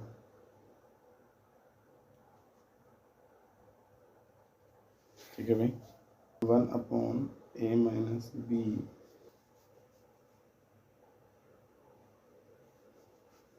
log E B minus x plus log base a minus x बराबर के टी प्लस आई, ये समीकरण थी। थोड़ा सा इसमें चेंज करना है, इसलिए मुझे दोबारा लिखनी पड़ी है। इसको मैं इसकी जगह ले जाऊंगा, इसको मैं इसकी जगह ले जाऊंगा, तो फिर वही बात आ जाएगी हमारी अभी। तो 1/a माइनस बी, भाई माइनस वाला इधर आया तो log, और हमें पता है माइनस वाली चीज़ क्या में चली जाती है, बटे में चली जाती है। तो हमारा आ जाएगा a माइनस एक्स अपॉन क्या जाएगा b माइनस एक्स, और बराबर किसके आ जाएगा के टी प्लस आई का मान रख देंगे अभी यहाँ पर समीकरण में। आई बराबर हमारा आया था 1/a minus B log base a upon B. ठीक है, चलिए अब हमें क्या करना है, पक्षांतर करना है। के टी बराबर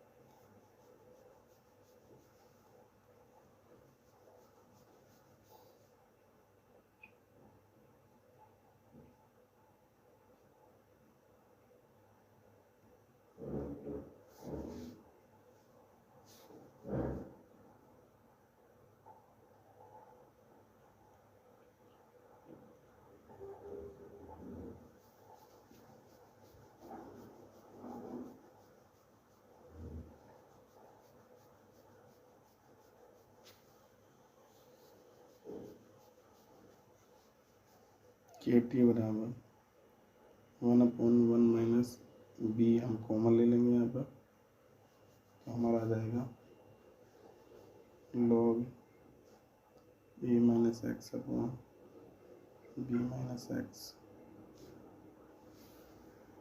minus K log E A upon B. ठीक है, आगे चलते हैं नेक्स्ट कि टी बराबर 1/a-b। वही बात, लोग में माइनस वाली चीज़ कहाँ चली जाती है, बट्टे में चली जाती है। लोग बेस a माइनस एक्स बटे बी माइनस एक्स बटे ए बटे बी। ठीक है, मल्टीप्लाई हो जाएगी तो हमारा आ जाएगा कि टी बराबर 1/a minus B log base b a minus X a b minus X. ठीक है, या तो समीकरण यही हो जाएगी, या फिर हम इसको k बराबर 2.303 अपॉन टी ब्रैकेट में a माइनस बी, ठीक है ना, log बेस b ब्रैकेट में a माइनस एक्स अपॉन क्या जाएगा हमारा a ब्रैकेट में b माइनस एक्स। ठीक है, ये भी क्या है हमारा सेकेंड ऑर्डर रिएक्शन के लिए वेग व्यंजक है। ठीक है ना, जब दोनों अभिकारकों की सांद्रताएं क्या हो भैया, अलग अलग हो, तो इस प्रकार से हम लोग क्या कर सकते हैं, डेरिवेशन कर सकते हैं। तो बिट पेपर में ज़्यादातर इसको ही पूछा जाता है। तो मैं आशा करता हूँ कि आप सभी को समझ में आया होगा। ठीक है, चलिए नेक्स्ट चलते हैं आगे। चलिए सेक्शन डी। ठीक है, इसमें ध्यान देना है, यहाँ पर क्या करना है, हमें ओनली 3 क्वेश्चंस क्या करने हैं, अटैम्प्ट करने हैं। और ये भी ध्यान रखेंगे, इसमें जो क्वेश्चंस होते हैं हमारे, ऑल क्वेश्चन जो है 5 होंगे, जिनमें से केवल ओनली हमें 3 क्वेश्चंस क्या करने हैं भैया, अटैम्प्ट करने हैं। ठीक है, दूसरी बात ये भी, इसमें जो प्रत्येक क्वेश्चन होता है वो 15 मार्क्स का होता है। ठीक है, कितने मार्क्स का होता है, 15 मार्क्स का। चलिए तो जान लेते हैं भाई किसके बारे में, बर्नर थ्योरी के बारे में। ठीक है बेटा, लॉन्ग क्वेश्चन है, very very most important question है। एग्जाम के अंदर इसको ज़रूर पूछा जाएगा कि बर्नर थ्योरी क्या है। ठीक है ना, इसके द्वारा किसका भैया, इसके द्वारा किए गए प्रयोग में कोबाल्ट के यौगिक या प्लेटिनियम के यौगिकों का अध्ययन कीजिए, ऐसे भी कह सकता है वो। ठीक है, तो बर्नर सिद्धांत की जो अवधारणा है वो मेन है, पहले हमें अवधारणा समझ में आनी चाहिए, तब हम इसका प्रयोग समझेंगे। ठीक है बेटा, तो वर्नर क्या बताते हैं कि जो कोऑर्डिनेशन कंपाउंड होते हैं उनमें जो धातु होती हैं, metals like this coordination compound आप जानते होंगे, CONS3 की होल 6 ब्रैकेट 1 बार Cl3, ये कॉम्प्लेक्स आयन है, कोऑर्डिनेशन कंपाउंड है। और इसमें जो कॉम्प्लेक्स आयन भाग होता है, ये वाला होता है कॉम्प्लेक्स आयन भाग। ठीक है बेटा, तो इसमें जो ये वाली मेटल होती है इसे सेंट्रल मेटल एटम कहते हैं, CM में भी बोल सकते हैं इसको, ये सेंट्रल मेटल आयन बोल सकते हैं। तो ये जो है, अब कॉमन पहला ही टर्म्स हमारा क्या कह रहा है, धातुओं में 2 प्रकार की संयुक्ता होती हैं। ठीक है, एक प्राथमिक या मुख्य संयुक्ता कहते हैं जिसको, दूसरी द्वितीयक या अनायनीकृत संयुक्ता भी बोल देते हैं इसको। ठीक है भाई, तो कोबाल्ट है, इसकी 2 संयुक्ता हैं, एक देखो ये वाली और एक ये वाली। ठीक है, उसके बाद सेकंड टर्म में आ जाता है पहला पॉइंट, जो प्राथमिक संयुक्ता है वो धातु की ऑक्सीजन अवस्था को दर्शाती है। जैसे देखो PtCOCl3 AgCl की क्रम से ऑक्सीजन संख्या क्या है, 4 3 1 है। ठीक है, लेकिन एक बात याद रखना, प्राथमिक संयुक्ता को जब हम चित्र बनाएंगे, आरेख बनाएंगे, तो बिंदु युक्त रेखा द्वारा dad dad dad dad dad ऐसे क्या करेंगे, हम इनको दर्शाएंगे। ठीक है, सेकंड टर्म्स इसका ही कहता है दूसरे के का, द्वितीयक संयुक्ता जो है वो धातु आयन की उपसेचन संख्या भी क्या क्या करते हैं, उसको कहते हैं। क्योंकि मैंने अभी एक कॉम्प्लेक्स आयन बनाया था और वो कॉम्प्लेक्स आयन ये था, और इसमें जो ये वाली जो संयुक्ता है, याद रखना है कोऑर्डिनेशन नंबर, मतलब उपसेचन संख्या को क्या करती है भैया, कहलाती है। ठीक है, उसके बाद चलते हैं नेक्स्ट आगे। द्वितीयक संयुक्ता वह है जिनके द्वारा जटिल बनाने में धातु कैटायन परमाणु लिगेंड से जुड़ता है, और हर धातु धनायन की द्वितीयक संयुक्ता की संख्या निश्चित होती है। याद रखना क्या होती है, निश्चित होगी, 4 होगी, 6 होगी। ठीक है, ध्यान रखना। जैसे कि हमारे पास ये कंपाउंड आ गया है, प्लेटिनियम का अमोनिया के साथ बना एक यौगिक है, तो इसमें Pt4 पॉजिटिव जो है, इसकी संयुक्ता कितनी है भैया, 6 है। देखो दिख रहा है, क्योंकि 6 लिगेंड जुड़े हैं। द्वितीयक संयुक्ता को किसके द्वारा दिखाया जाता है बेटे, मोटी लाइन के द्वारा, मतलब कि वहाँ पर तो मैंने भी बताया था डोटे डोटे डोटे दिखा रहे थे, लेकिन इसको गहरी लाइन से दिखाएंगे, अभी हम चित्र में देखेंगे। नेक्स्ट टर्म कहता है तीसरा, प्राथमिक संयुक्ता रणयन से पूरी होती हैं, जबकि द्वितीयक संयुक्ता लिगेंड से जुड़ी रहती हैं। लिगेंड रणयन उदासीन अणु कभी कभी धनायन भी हो सकते हैं, याद रखना। लिगैंड पॉजिटिव, नेगेटिव या न्यूट्रल होते हैं, ठीक है। किंतु प्राथमिक संयुक्ताएं चूंकि आयनिक बंध द्वारा जुड़ी होती हैं, अतः ये कैसी होती हैं, एदेसिक का मतलब क्या कह सकते हैं हम, एदिशात्मक भी बोल सकते हैं, नॉन डायरेक्शनल होती हैं, ठीक है बेटा। क्या होती है प्राथमिक संयुक्ताएं, नॉन डायरेक्शनल होती हैं क्योंकि ऋणायन द्वारा जुड़ती हैं। बट लिगैंड जो कि द्वितीयक संयुक्ता से जुड़े रहते हैं, उनकी त्रिविम में एक निश्चित स्थिति होती है, याद रखना वो क्या है, एक निश्चित ज्यामिति के अकॉर्डिंग क्या होंगे, जुड़े होंगे इस तरह से, ठीक है बेटा, ओके। और बंध कैसे होते हैं इनके, देशिक प्रकृति के होते हैं, मतलब ये दिशात्मक होते हैं, कैसे होते हैं, डायरेक्शनल होते हैं, जैसे एक्स वाई जेड प्लान होता है ना, ऐसे ही मिलेंगे प्लेन में ही। लास्ट पॉइंट हमारा कहता है प्राथमिक संयुक्ता आयनीकृत हो जाती है जबकि द्वितीयक संयुक्ता अनायनीकृत होती है, ठीक है बेटा। तो ध्यान रखेंगे प्राथमिक संयुक्ता आयनीकृत जाति की जगह होती भी लिख सकते हैं आप, कोई दिक्कत नहीं है, यहाँ पर होती है, जबकि द्वितीयक संयुक्ता, ठीक है ना, होती है, रहने दो, ठीक है। प्राथमिक संयुक्ता आयनीकृत होती है जबकि द्वितीयक संयुक्ता अनायनीकृत होती है, ठीक है। चलिए नेक्स्ट अब आ जाता है हमारा टर्म्स क्या भैया, प्रायोगिक पुष्टि, ठीक है बेटा। तो वर्नर ने अपने सिद्धांतों के आधार पर कोबाल्ट और प्लेटिनियम के अमोनिया के साथ बने न्यूट्रल यौगिकों की संरचना का क्या किया था, अध्ययन किया था। तो सबसे पहले हम लोग चलिए समझ लेते हैं किसके, कोबाल्ट थर्ड एमीन के जटिल यौगिक, ठीक है बेटा। तो यहाँ पर क्या है, COCl3 इंटू 5NH3, सॉरी 5 नहीं होगा, यहाँ पर क्या होगा हमारा 6 होगा, ठीक है, 6NH3। तो इसका नाम है ल्यूटियो कोबाल्टिक क्लोराइड। ऐसे ही हमारे पास COCl3 इंटू 5NH3 है जिसका नाम क्या है, परप्यूरो कोबाल्ट क्लोराइड, ठीक है। अब हमें क्या करना है, यहाँ पर ये बात समझ कर चल रही है क्या भाई, कि जिस प्रकार से हमारे यहाँ पर ये 4 यौगिक दिए हैं, हम इन सब का अध्ययन करेंगे AgNO3 विलयन मिलाने के बाद हमें पता चलता रहेगा कितने मोल्स हमारे अवक्षेपित हो रहे हैं और कितने मोल अवक्षेपित नहीं हो रहे हैं, वही संयुक्ता को शो करेंगे। जैसे समझ लो पहले वाले का यौगिक हमारा आया CONH3 की होल 6 और बाहर आ गया हमारा Cl3, ठीक है भाई। अब हम इसमें कितने मोल मिला रहे हैं, 3 मोल AgNO3 के मिला रहे हैं। तो यहाँ से हमारे जो प्राइमरी शो करने वाले वैलेंसी वाले हैं वो Cl है और सेकेंडरी शो करने वाला कौन है, हमारा NH3 है। तो AgCl के रूप में केवल 3 मोल क्या हुए, हमारे अवक्षेपित हुए, बाकी क्या NO3 ने क्या किया, Cl को रिप्लेस कर दिया। अब हम यहाँ से क्लियर कह सकते हैं कि जो प्राइमरी जो वैलेंसी थी वो कैसी थी, आयनिक थी, जो इसी के कारण क्या हो गई, अवक्षेपित हो गई है। सेकंड में फिर हम क्या करते हैं, दूसरे वाले के अंदर क्या करते हैं, कोबाल्ट, अब यहाँ पर एक अमोनिया की संख्या घटाई है, Cl तो नहीं रहने दिए हैं। अब हमें पता है कोबाल्ट के जो साथ जुड़े लिगैंड या आयन होते हैं उनकी संख्या निश्चित होती है। तो देखो अंदर कितने हैं, 5 तो हमारे हो गए क्या, NH3, बट एक NH3 कम होने की वजह से अब एक कौन करेगा भैया, Cl करेगा। कौन करेगा भैया, Cl करेगा। तो Cl, अब देखो मैंने क्या बताया था, द्वितीयक संयुक्ता को कौन शो कर सकते हैं, उदासीन भी शो कर सकते हैं या फिर ऋणायन भी शो कर सकते हैं, कभी कभी धनायन भी शो कर देते हैं, मतलब प्रदर्शित पूरी कर देते हैं उनकी संयुक्ता को, ठीक है ना। चलिए तो NH3 के 5 और Cl, अब हमने यहाँ पर AgNO3 का विलयन बनाया, लेकिन हमारे यहाँ से केवल कितने, 2 AgCl अवक्षेपित हुए, जबकि Cl तो 3 ही हैं ऊपर वाले की तरह, 3 तो नीचे भी हैं, भले ही एक अंदर जा रहा है तो, लेकिन अंदर वाला क्या हुआ, मैंने कहा ना आयननीय कौन सा होता है भैया, बाहर वाला जो प्राइमरी शो करता है, सेकेंडरी जो शो करता है वो आयननीय नहीं होता, उसे कहते हैं अनआयननीय, इसलिए वो बाहर नहीं गया, वो कॉम्प्लेक्स आयन में पार्टिसिपेट कर गया। फिर क्या किया गया, एक अमोनिया की संख्या और घटाई गई, COCl3 इंटू 4NH3 लिया गया, जिसे पर्शियो कोबाल्टिक क्लोराइड कहते हैं, जिसे पर्शियो कोबाल्टिक क्लोराइड कहते हैं। अब इसमें AgNO3 की केवल कितना मोल मिलाने पर केवल 1 मोल AgCl क्या हुआ, अवक्षेपित हुआ। तो अवक्षेपित होने पर क्या हुआ, आप देखो 4 तो अमोनिया जो उदासीन लिगैंड थे वो वैलेंसी पूरा कर रहे हैं, बाकी 2 क्या थे हमारे ऋणायन, तो कितने हो गए, 6।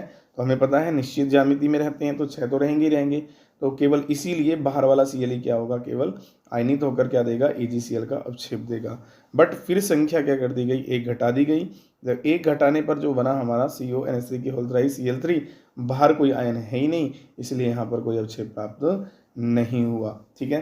अब यहाँ से कॉमन क्लियर हो गया हमारा, जैसे कि पहला ही हमारा क्या है, कंपाउंड। अब पहले कंपाउंड में हम लोग समझ के चलेंगे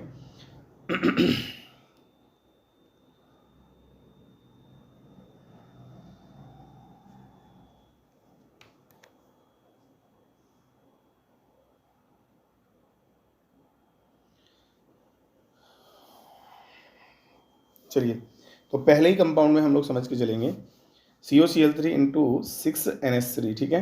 तो इसकी जटिल संरचना की हम बात करें, इसमें से कितने आयन अवक्षेपित हो रहे हैं, पहले याद रखो Cl नेगेटिव आयन की अवक्षेपित होने वाली संख्या 3 थी, तो आयनों की कुल संख्या कितनी थी? टोटल 4 थी। कितनी थी भैया? 4 थी। लेकिन अवक्षेपित होने वाले कितने संख्या होगी? 3। अब ये बात आपको कैसे समझ में आएगी कि 4 आयन थे? ये बात आपको कन्फ्यूज करेगी कि 4 आयन कैसे हुए, ठीक है ना। तो मैं 4 आयन बताता हूँ कैसे हुए, ठीक है भाई। CONH3 की होल 6 ब्रैकेट 1 Cl3। जब मैं इसका क्या करता हूँ भैया? आयनन करता हूँ, तो हम लोग जानते हैं कॉम्प्लेक्स आयन जो होता है NH3 की होल 6 ब्रैकेट 1 3 पॉजिटिव और प्लस 3 Cl नेगेटिव। हमें पता है कॉम्प्लेक्स आयन का जो भाग होता है उसका कभी आयनन नहीं होता। तो अब जरा दिमाग से समझेंगे क्या, यहाँ पर Cl नेगेटिव के 3 आयन तो ये रहे और एक पूरा आयन किसका है? ये कॉम्प्लेक्स आयन। तो टोटल आयनों की संख्या कितनी हो जाएगी भैया? 3 और 1 4 हो जाएगी। तो इसका मतलब क्या है, हमारा यहाँ पर क्लियर हो जाता है क्या भैया कि कोबाल्ट क्लोराइड जो हेक्सा एमीन है यहाँ पर, इसकी जटिल संरचना में अवक्षेपित Cl नेगेटिव आयनों की संख्या कितनी थी? 3 थी, अभी दिखाया था पीछे। आयनों की कुल संख्या कितनी होगी? 4। कैसे हुई वो पता चल गया। अब जब हम स्ट्रक्चर बनाएंगे तो कुछ बुक्स में क्या होता है, हमने देखो जो प्राइमरी वैलेंसी शो करते हैं उनको डॉटेड लाइन से शो करा है, यहाँ पर ध्यान दो, ये वाला, ठीक है ना, ये वाला। लेकिन कुछ बुकों में इससे गहरी लाइन से भी शो करके रखते हैं, ठीक है ना, तो उससे कंफ्यूज नहीं होना है, ठीक है। तो अब यहाँ पर देखो, तो अभी हम बता रहे थे कि प्राथमिक वैलेंसी शो करने वाले जो होते हैं ये कैसे होते हैं? आयनिक होते हैं और नॉन डायरेक्शनल होते हैं। लेकिन द्वितीयक संयोजकता शो करने वाले कैसे होते हैं भैया? अनआयनीय होते हैं और डायरेक्शनल होते हैं। तो डायरेक्शनल का मतलब हमारा, अगर ये एक्स मान लेते हैं प्लेन, दूसरा वाई हो जाएगा और तीसरा जेड हो जाएगा। तो देखो तीनों प्लेन में ये रहे, एक ये रहा, एक ये रहा और एक ये रहा, ठीक है। तो कॉमन बात ये हो गई हमारी, सेकेंडरी वैलेंसी शो करने वाले हमारे ये हो गए 6 अमोनिया, और बाकी 3 कौन है? हमारे क्लोराइड आयन हैं, जो क्या है? हमारे आयनीय हैं और नॉन डायरेक्शनल हैं, जो डॉटेड लाइन में देखो, एक इधर ये रहा और एक इधर ये रहा और एक इधर ये रहा, ठीक है। तो इस प्रकार से क्या है, ये आपको संरचना बनानी है और इसके लिए चाहें तो आप 1-2 लाइन लिख सकते हैं। नेक्स्ट सेकंड वाले पर जाते हैं। जैसे ही संख्या हमारी घटी, अब क्या है? एक संख्या घटी। तो अब एक संख्या घटने पर क्या हुआ? तो हमारे अवक्षेपित आयनों की संख्या 2 हो जाएगी, क्योंकि हमने पढ़ा था ना 2AgCl आयन क्या होंगे? अवक्षेपित होंगे। 2AgCl के ही मोल क्या होंगे? अवक्षेपित होंगे। लेकिन कुल आयनों की संख्या कितनी हो जाएगी? 2 तो आयनिक Cl के हो गए और एक पूरा कंपाउंड कॉम्प्लेक्स आयन हो गया। तो कितनी हो गई भैया? 3 हो गई। अब देखो यहाँ पर जो Cl आया है ये डायरेक्शनल है, चाहो कुछ बुकों में क्या किया गया है, इसको दोनों से शो किया गया है, गहरी लाइन और डॉटेड लाइन दोनों से शो किया गया है, मतलब दोनों की जगह काम करेगा ये, ठीक है। चलिए नेक्स्ट चलते हैं आगे। इसी प्रकार से फिर किसका आ जाता है? तो ये ध्यान रखना, ये पॉइंट मिस प्रिंट है भाई,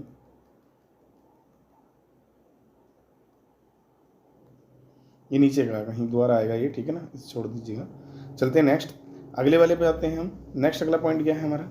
अब क्लोरीन की संख्या बाहर कितनी रह गई है? कॉम्प्लेक्स आयन से 1 रह गई है, अंदर कितने हो गए? 2 हो गए हैं। तो कुल मिला के एक ही आयन देगा, एक आयन देगा, तो एक कॉम्प्लेक्स आयन और एक आयन, तो टोटल कुल आयनों की संख्या कितनी हो जाएगी? 2। और स्ट्रक्चर खींचेंगे हमारे पास, अब देखो क्या है, 1 2 3 4, तो एमीन क्या करेंगे? इसकी वैलेंसी पूरी करेंगे, बाकी 2 कौन करेंगे? क्लोरीन करेंगे।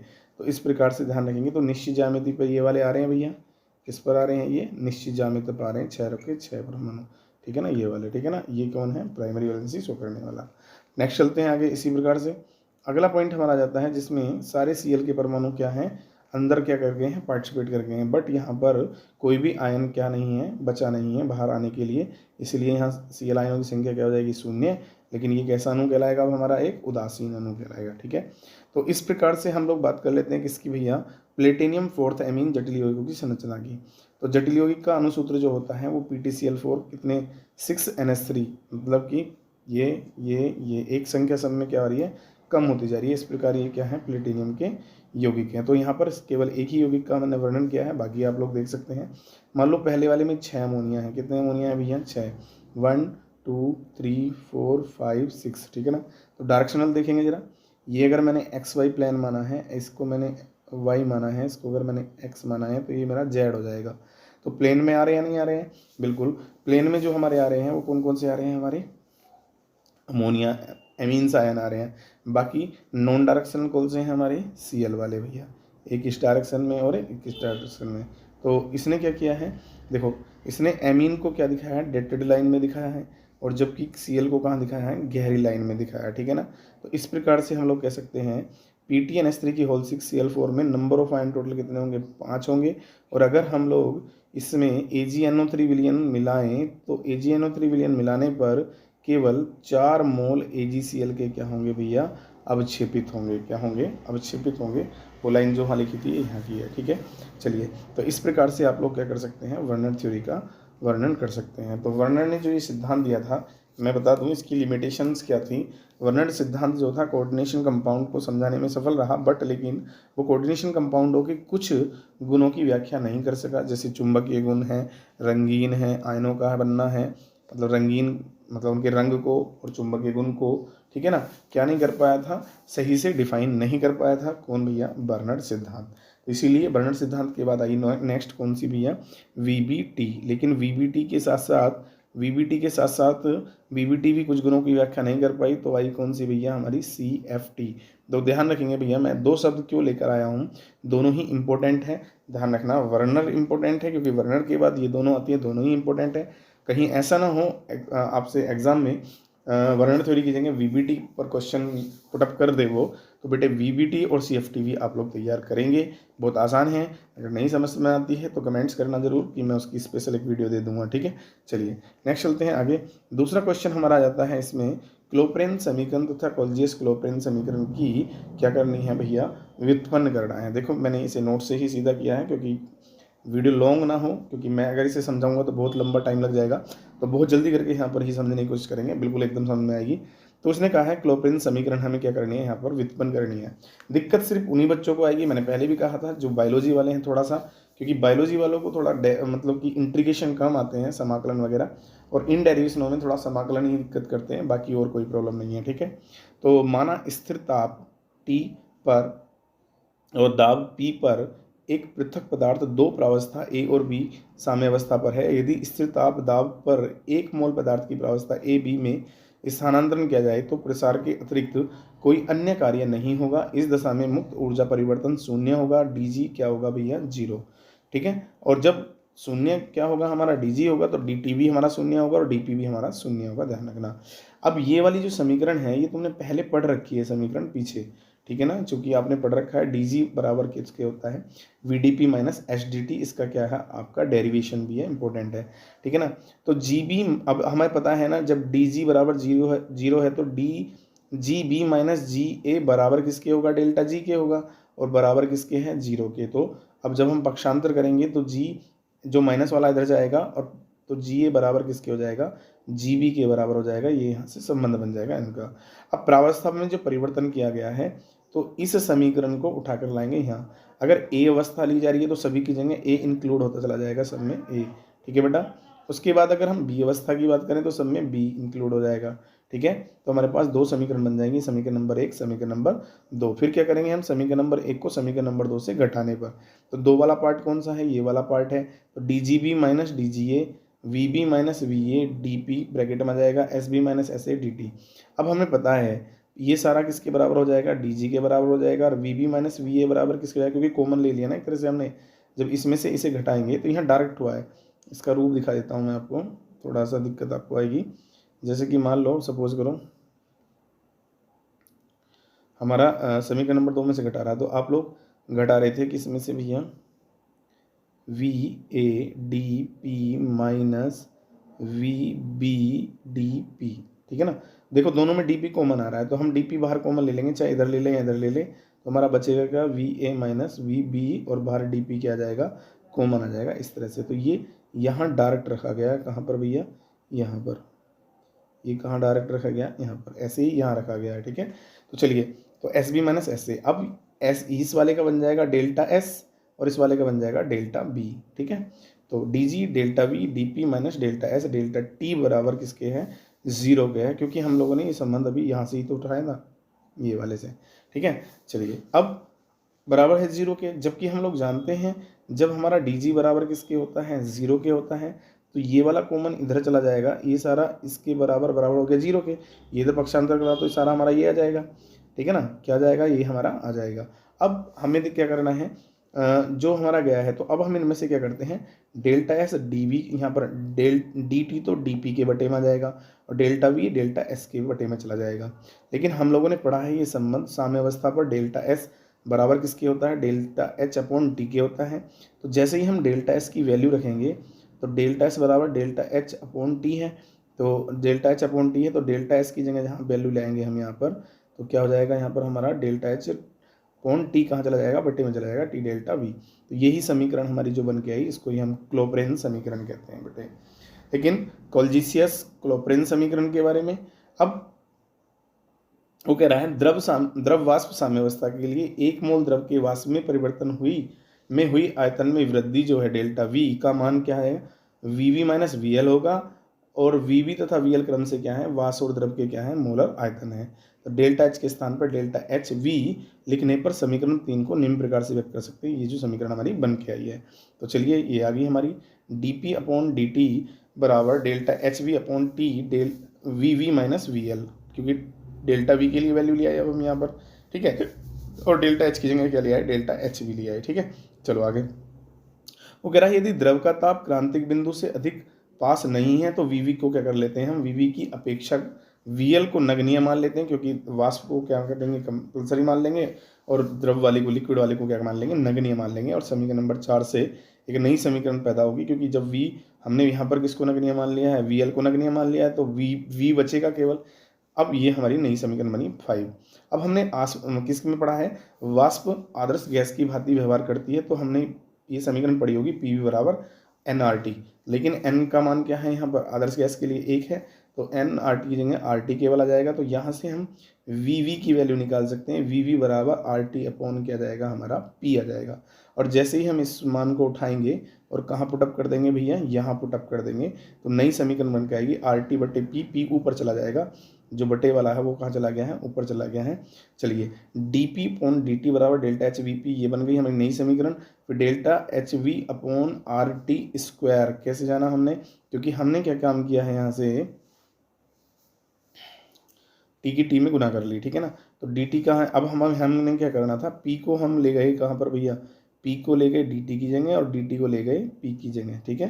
तो हमारा D P upon P delta H B upon R T square into क्या आ गया, डी टी आ गया। तो डी पी अपॉन पी का एक तरह से जो अवकलन होता है वो क्या आएगा हमारा, डॉग डॉग कह रहा हूँ, डी लॉग पी, मतलब डी लॉग वेस पी अपॉन डी टी बराबर किस किया जाएगा। अब डी टी को वापस पुनः फिर कहाँ से लिया है, बटे में लिया है, तो delta H B upon R T square समीकरण नंबर 7 हमारी बन के आ गई। अब ये जो दोनों समीकरण बन के आई हैं, ये एक तरह से क्या है, हमारी दोनों समीकरण ही कोल्जियस क्लोपरेन समीकरण है। क्या है भैया, कोल्जियस क्लोपरेन समीकरण। लेकिन नहीं, इसे हम आगे भी बढ़ा सकते हैं। फिर समीकरण नंबर 6 का सीमाओं के बीच क्या कर देंगे हम, समाकलन करने पर। तो जब हम P1 P2 के सापेक्ष समाकलन करेंगे तो dP अपॉन पी का समाकलन करने पर क्या जाएगा हमारा, बताओ, log बेस P2 बटे P1, ठीक है ना। T1 T2 के सापेक्ष जिसका करेंगे तो डेल्टा एच भी ऐसे ही रहेगा हमारा आर, और T2 माइनस T1 बटे इंटू क्या जाएगा, T1 इंटू T2 आ जाएगा। तो log P2 बटे P1 बराबर डेल्टा एच वी अपॉन, हमने log जो एंटी लॉग है, सॉरी log ई जो है, इसको tan के पदों में जब लेंगे तो 2.303 उसके अपोजिट में जाएगा गुना में, आर T2 माइनस T1 बटे T1 इंटू T2, ठीक है। यही समीकरण क्या है हमारी, कोल्जियस क्लोपरेन समीकरण। भैया इंपॉर्टेंट क्वेश्चन है, ध्यान रखना, ये क्वेश्चन यहाँ पर लगने के चांस पूरे हैं। दूसरी बात मैं आपको बता देता हूँ, केमिकल इक्विलिब्रियम से आपको एक न्यूमेरिकल भी लग जाता है, छोटा सा जरूर तैयार करेंगे, ठीक है। चलते हैं नेक्स्ट आगे, इसका अनुप्रयोग आ जाता है। तो वाष्पदाब आंकड़ों से गुप्त ऊष्मा ज्ञात करना, यदि दो भिन्न ताप T1 T2 पर वाष्पदाब P1 P2 ज्ञात हों तो हम समीकरण 8 से हमेशा वाष्पन की गुप्त ऊष्मा की गणना कर सकते हैं, ठीक है ना। ये इसका एप्लीकेशन है। नेक्स्ट क्वेश्चन आता है, very very most important question है, तीसरा, जो फेज से है, प्रावस्था वाले चैप्टर से है। तो प्रावस्था वाले चैप्टर से बेटे छोटे टर्म्स में मैं आपको बता दूं, यहाँ पर क्या है, उपयोग करके एक घटक तंत्र जिसमें एक से अधिक ठोस अवस्था हो में कीजिए, या प्रावस्था नियम के उपयोग से गंधक तंत्र पर विचार कीजिए, या गंधक तंत्र पर समझाइए, ठीक है ना। ऐसे भी पूछ सकता है वो। तो मैं आपको एक बात बता दूं, यहाँ से छोटी छोटी टिप्पणियाँ आपको बन जाती हैं। या तो वो डेफिनेशन में पूछ सकता है घटक क्या होता है, या फिर पूछ सकता है प्रावस्था क्या होता है, या फिर पूछ सकता है स्वतंत्रता की कोटि क्या होती है, ठीक है ना। ये इस तरह से छोटे छोटे कमेंट्स यहाँ पर पूछ सकता है, ठीक है। तो हमने जो चर्चा करनी है यहाँ पर एक घटक तंत्र की करनी है, जबकि आपके सिलेबस में 2 घटक तंत्र भी है। तो एक घटक तंत्र में जो हमारा सिस्टम है, जो सबसे इंपॉर्टेंट है, वो सल्फर है, सल्फर सिस्टम ही है, ठीक है ना, ध्यान रखेंगे। तो एक घटक तंत्र में जो हमें क्या क्या चीज़ें पता है, ये पता होनी चाहिए। पहली बात तो हमारे पास 4 अवस्था यहाँ पर होंगी। एक सबसे पहला रोम्बिक सल्फर होगा, जिसे SR से प्रदर्शित करेंगे। दूसरा मोनोक्लिनिक सल्फर होगा, जिसे SM से प्रदर्शित करेंगे। तीसरा लिक्विड सल्फर होगा, जिसे SL से। और चौथा वाष्प सल्फर क्या होगा, गंधक, जिसे हम बोल सकते हैं, जिसे SB से प्रदर्शित करेंगे, ठीक है, कॉमन।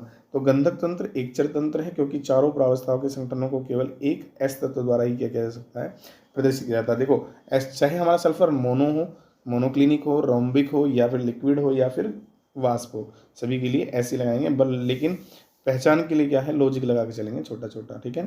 तो इनमें क्या होते हैं, ये आपस में क्या होते हैं, रिवर्सिबल मतलब साम्य में होते हैं। लगभग कितने ताप पर भैया, SR और SM लगभग 95.6 डिग्री सेंटीग्रेड पर, SM और SL होते हैं 120 डिग्री सेंटीग्रेड पर, SL और SB साम्य में होते हैं 444.6 डिग्री सेंटीग्रेड पर। यहाँ बराबर की जगह आप साम्य का चिन्ह भी लगा सकते हैं, ध्यान रखना, ठीक है भाई। चलिए नेक्स्ट चलते हैं आगे। तो कॉमन क्या बात है, सल्फर तंत्र एक प्रावस्था आरेख चित्र में दिखाया गया है। इसमें ABCDECEEG 3 मिथ्यास्थायी वक्र BOCOEE, 3 त्रिकबिंदु BCE तथा एक मिथ्यास्थायी त्रिकबिंदु O, और 4 क्षेत्र हमारे क्या हैं, ABCD, ABEG, DE, DCEG, BCE, ठीक है। चलो चित्र के माध्यम से समझते हैं, ध्यान से समझ के चलेंगे भाई, इंपॉर्टेंट है। यहाँ पर देखो हम प्रेशर और किसके बीच में भैया, ताप के सापेक्ष क्या खींच रहे हैं, कर्व खींच रहे हैं, टेम्परेचर और प्रेशर के, देखिए ठीक है ना, टर्म में, ठीक है, ताप और दाब के टर्म में क्या ग्राफ खींच रहे हैं। तो याद रखो हमेशा इस तरह से क्या होगा, अगर इस तरह से टेम्परेचर इंक्रीज होगा तो इस तरह से प्रेशर क्या होगा, इस तरफ को इंक्रीज होगा। दोनों बात ध्यान रखेंगे। तो दोनों के माध्यमों के साथ साथ अब हमें समझना है यहाँ पर बिंदु A से बिंदु B, B से C और C से D, ठीक है बेटा, C से E और B से E, ठीक है, और B से F और F से C, ठीक है, ये हमारे बिंदु बन रहे हैं, ठीक है। अब कॉमन बात क्या है, सबसे पहले हमारे आते हैं कर्व। तो यहाँ पर देखो सब जगह कर्व, जहाँ भी कर्व है वहाँ पर ये चीज़ लिखी होगी, SMSL, SLSLB, SMSB, SRSB, ठीक है ना। तो जहाँ भी कर्व है हमारी ये लिखी हुई है, और हर कर्व पर फेज जो होती है P बराबर कितनी होती है, 2 होती है, याद रखेंगे। और जो हमारे ये सिस्टम दिखाई दे रहे हैं यहाँ पर देखो, ये यहाँ पर सब में क्या होती है, फेज बराबर कितनी होती है, 1 होती है, ठीक है, ध्यान रखना। तो कुल मिला के बात ये आ जाती है हमारी। तो हम यहाँ से क्या क्या करने वाले हैं, फेज का पता लगाने वाले हैं, और सबसे पहली बात कोटि का पता लगाने वाले हैं, ठीक है। मतलब कि जहाँ पर कोटि हमारी क्या आएगा, मतलब जहाँ भी यूनिवेरेंट आएगा या मोनो वेरिएंट आएगा या एक चक्र वक्र आएगा, तो समझ लेना वहाँ केवल ताप या दाब में से केवल एक को बताओ, तो मतलब दोनों चीज़ों को बताने की जरूरत नहीं है, एक को बताओ, दूसरे का अपने आप पता चल जाएगा, ठीक है ना। और जहाँ पर क्या आएगा हमारा बाईवेरिएंट आएगा, तो वहाँ पर ध्यान रखना हमें ताप और दाब दोनों को बताना पड़ेगा या डिफाइन करना पड़ेगा। लेकिन जहाँ पर हमारी कोटि शून्य आ जाएगी वहाँ पर हमें कुछ भी बताने की ज़रूरत नहीं है। तो ध्यान रखेंगे सबसे पहली पॉइंट। तो चलिए मैं पॉइंटों के माध्यम से भी समझा कर चलूँगा गैला गैल इसको, ठीक है। पहला वाला हमारा A से B जो है, इसे हम क्या कहते हैं, ऊर्ध्वपातन कर्व कहते हैं, किसका, SR का, ठीक है ना। रोम्बिक मतलब सल्फर का, ठीक है। ऊर्ध्वपातन कर्व मतलब यहाँ से आगे जाने पर ये किस में बदल जाएगा, वेपर में बदल जाएगा। किस में बदल जाएगा भैया, वेपर में बदल जाएगा, यदि हम ताप इंक्रीज करते हैं प्रेशर धीरे धीरे बढ़ाने पर। तो इधर देखो सारी वेपर है, इधर कौन सा है हमारा, सारा रोम्बिक है। ऊपर कौन सा जाएगा हमारा, रोम्बिक, ये सारा रोम्बिक है। यहाँ जाएगा हमारा मोनोक्लिनिक, और इधर हमारा है लिक्विड, और इधर क्या है हमारा वेपर। सिंपल है। तो जैसे जैसे हम लोग क्या है सब चीज़ों का वर्णन करेंगे, तो पहले हम वक्र AB की बात कर लें, वक्र AB फिर BC की और फिर CD की। तो तीनों सेम है, बस ध्यान रखना AB वक्र जो है हमारा ये रहा, ठीक है बेटा।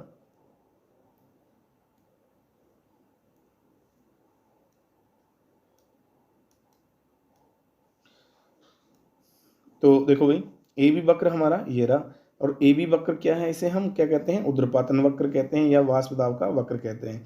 इसमें 2 प्रावस्थाएं हैं, देखो SR और SB।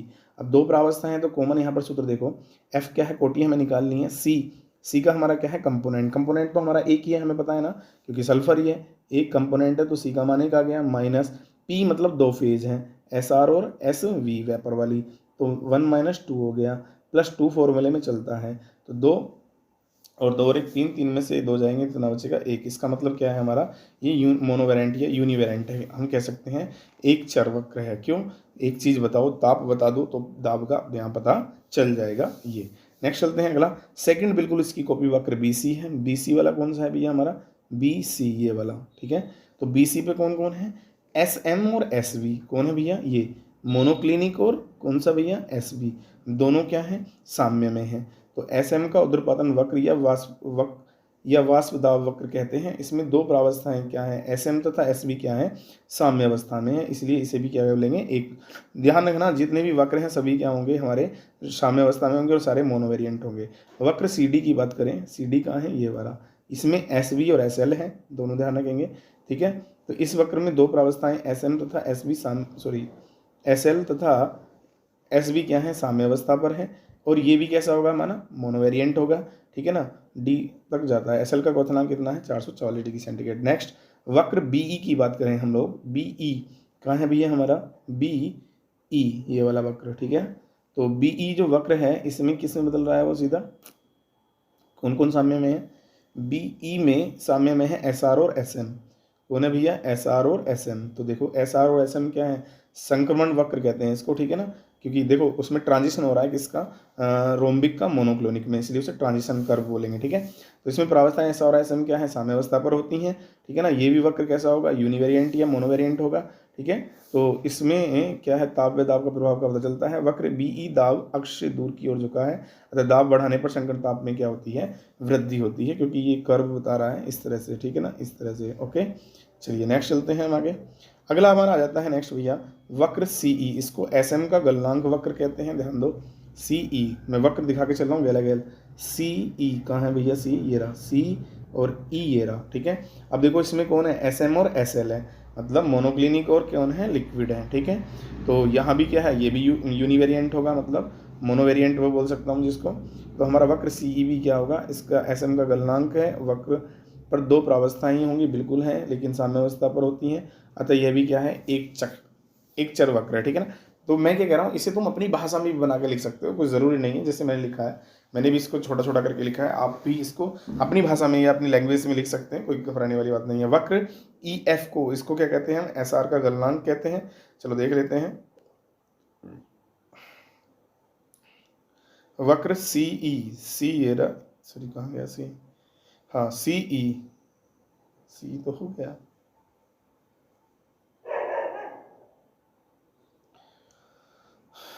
वक्र EF, ठीक है बेटा, EF।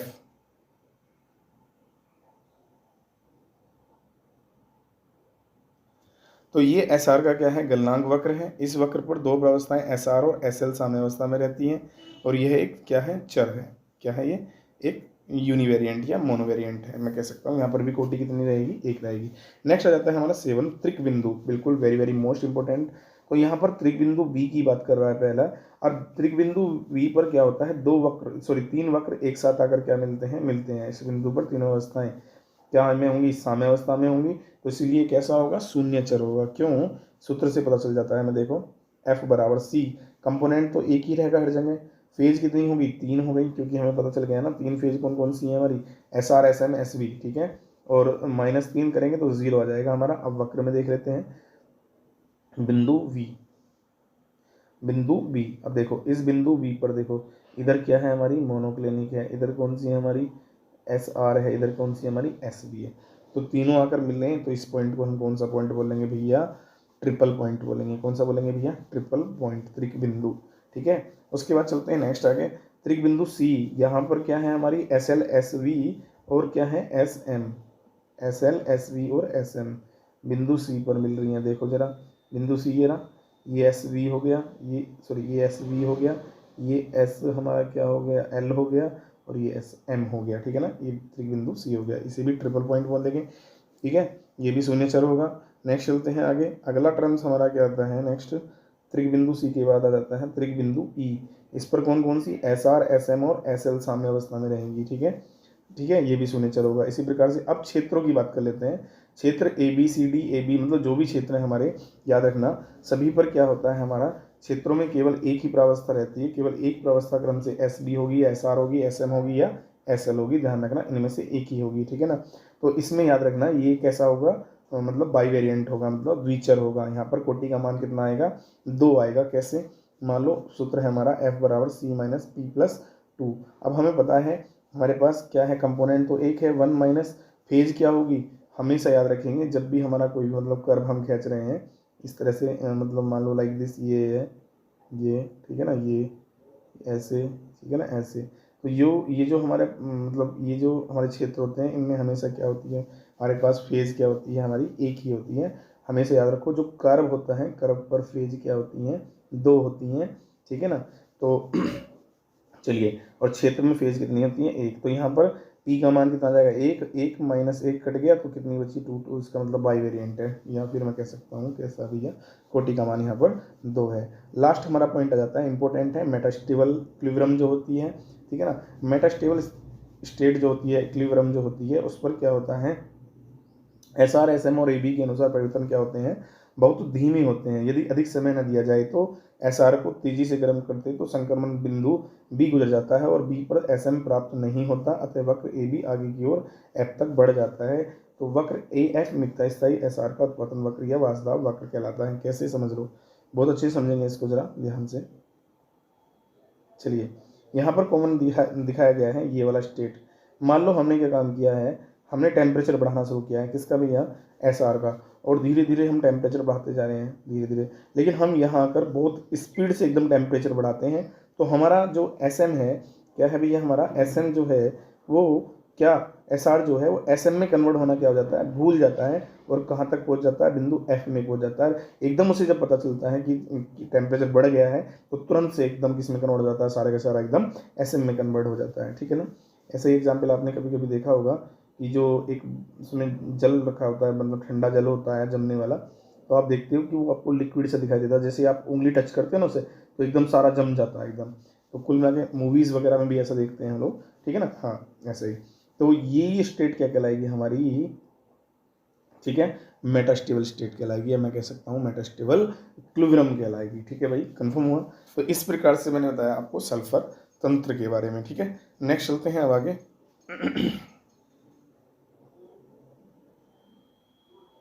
अगला क्वेश्चन हमारा क्या है, ये question very very most important है। या तो आपसे पूछेगा वो कार्बन के लिए संकेतांक ज्ञात करना, क्या पूछेगा भाई क्वेश्चन, कार्बन, क्वेश्चन नंबर ये 4 आता है हमारा, कार्बन के लिए संकेतांक ज्ञात करना, ठीक है भैया, very very most important question है। या तो कार्बन के लिए पूछ सकता है, या फिर पूछ सकता है वो P2 विन्यास के लिए पूछ सकता है, या फिर पूछ सकता है D2 विन्यास के लिए, इनमें से किसी भी एक के लिए पूछ सकता है, ठीक है भाई। उसके बाद नंबर क्वेश्चन 5, मतलब अटैम्प्ट तो आपको 3 करने हैं लेकिन तैयारी सभी की होनी चाहिए। क्वेश्चन नंबर 5 में very very most important question जो मैं आपको बता रहा हूँ, आपको वो तैयार करना है भाई, ज़रूरी है। एक तो क्वेश्चन लॉन्ग क्वेश्चन में बहुत ज़्यादा पूछे वाला जाने वाला क्वेश्चन है कोलिजन थ्योरी, ठीक है बेटा, किस पर, मैंने यहाँ पर जिक्र नहीं किया है, कोलिजन थ्योरी मतलब टक्कर सिद्धांत जो है, केमिकल काइनेटिक्स में क्वेश्चन है कोलिजन थ्योरी का, इसको भी तैयार कर लेंगे आप लोग। उसके बाद एक क्वेश्चन हमारा आ जाता है इसमें वान डर वाल्स गैस समीकरण, ठीक है बेटा, वान डर वाल्स गैस समीकरण। तो मैंने कुछ लॉन्ग क्वेश्चन यहाँ पर बताए हैं, एक तो कार्बन के लिए संकेतांक लेकर, या फिर D2 के लिए लेकर, ठीक है ना, या क्वेश्चन हमने बताया था वान डर वाल्स गैस समीकरण, और एक क्वेश्चन हमने बताया था किसको लेकर, कोलिजन थ्योरी को लेकर, उस पर क्वेश्चन भी है। अगर कोलिजन थ्योरी पर क्वेश्चन नहीं पूछा जाता है, केमिकल काइनेटिक्स से है, तो अक्सर उस पर न्यूमेरिकल पूछ लिया जाता है, ठीक है। अगर आपको वीडियो अच्छी लगी हो तो भाई लाइक शेयर और सब्सक्राइब ज़रूर करना। दूसरी बात मैं आपसे ये कहता हूँ कि अगर आपको इनमें से कोई क्वेश्चन ऐसा लग रहा है कि आपके लिए इम्पोर्टेंट है और आपको दिक्कत है, तो भाई देखो मैंने यहाँ पर सिलेबस तो पढ़ाया नहीं है, बट मैं आपकी तैयारी करा सकता हूँ। जल्दी में ही आप मुझे कमेंट्स कर दीजिएगा, तो मैं उस क्वेश्चन की क्या कर दूंगा भैया, वीडियो अपलोड कर दूंगा, ठीक है। चलिए मिलते हैं फिर नेक्स्ट लेक्चर में, तब तक के लिए धन्यवाद।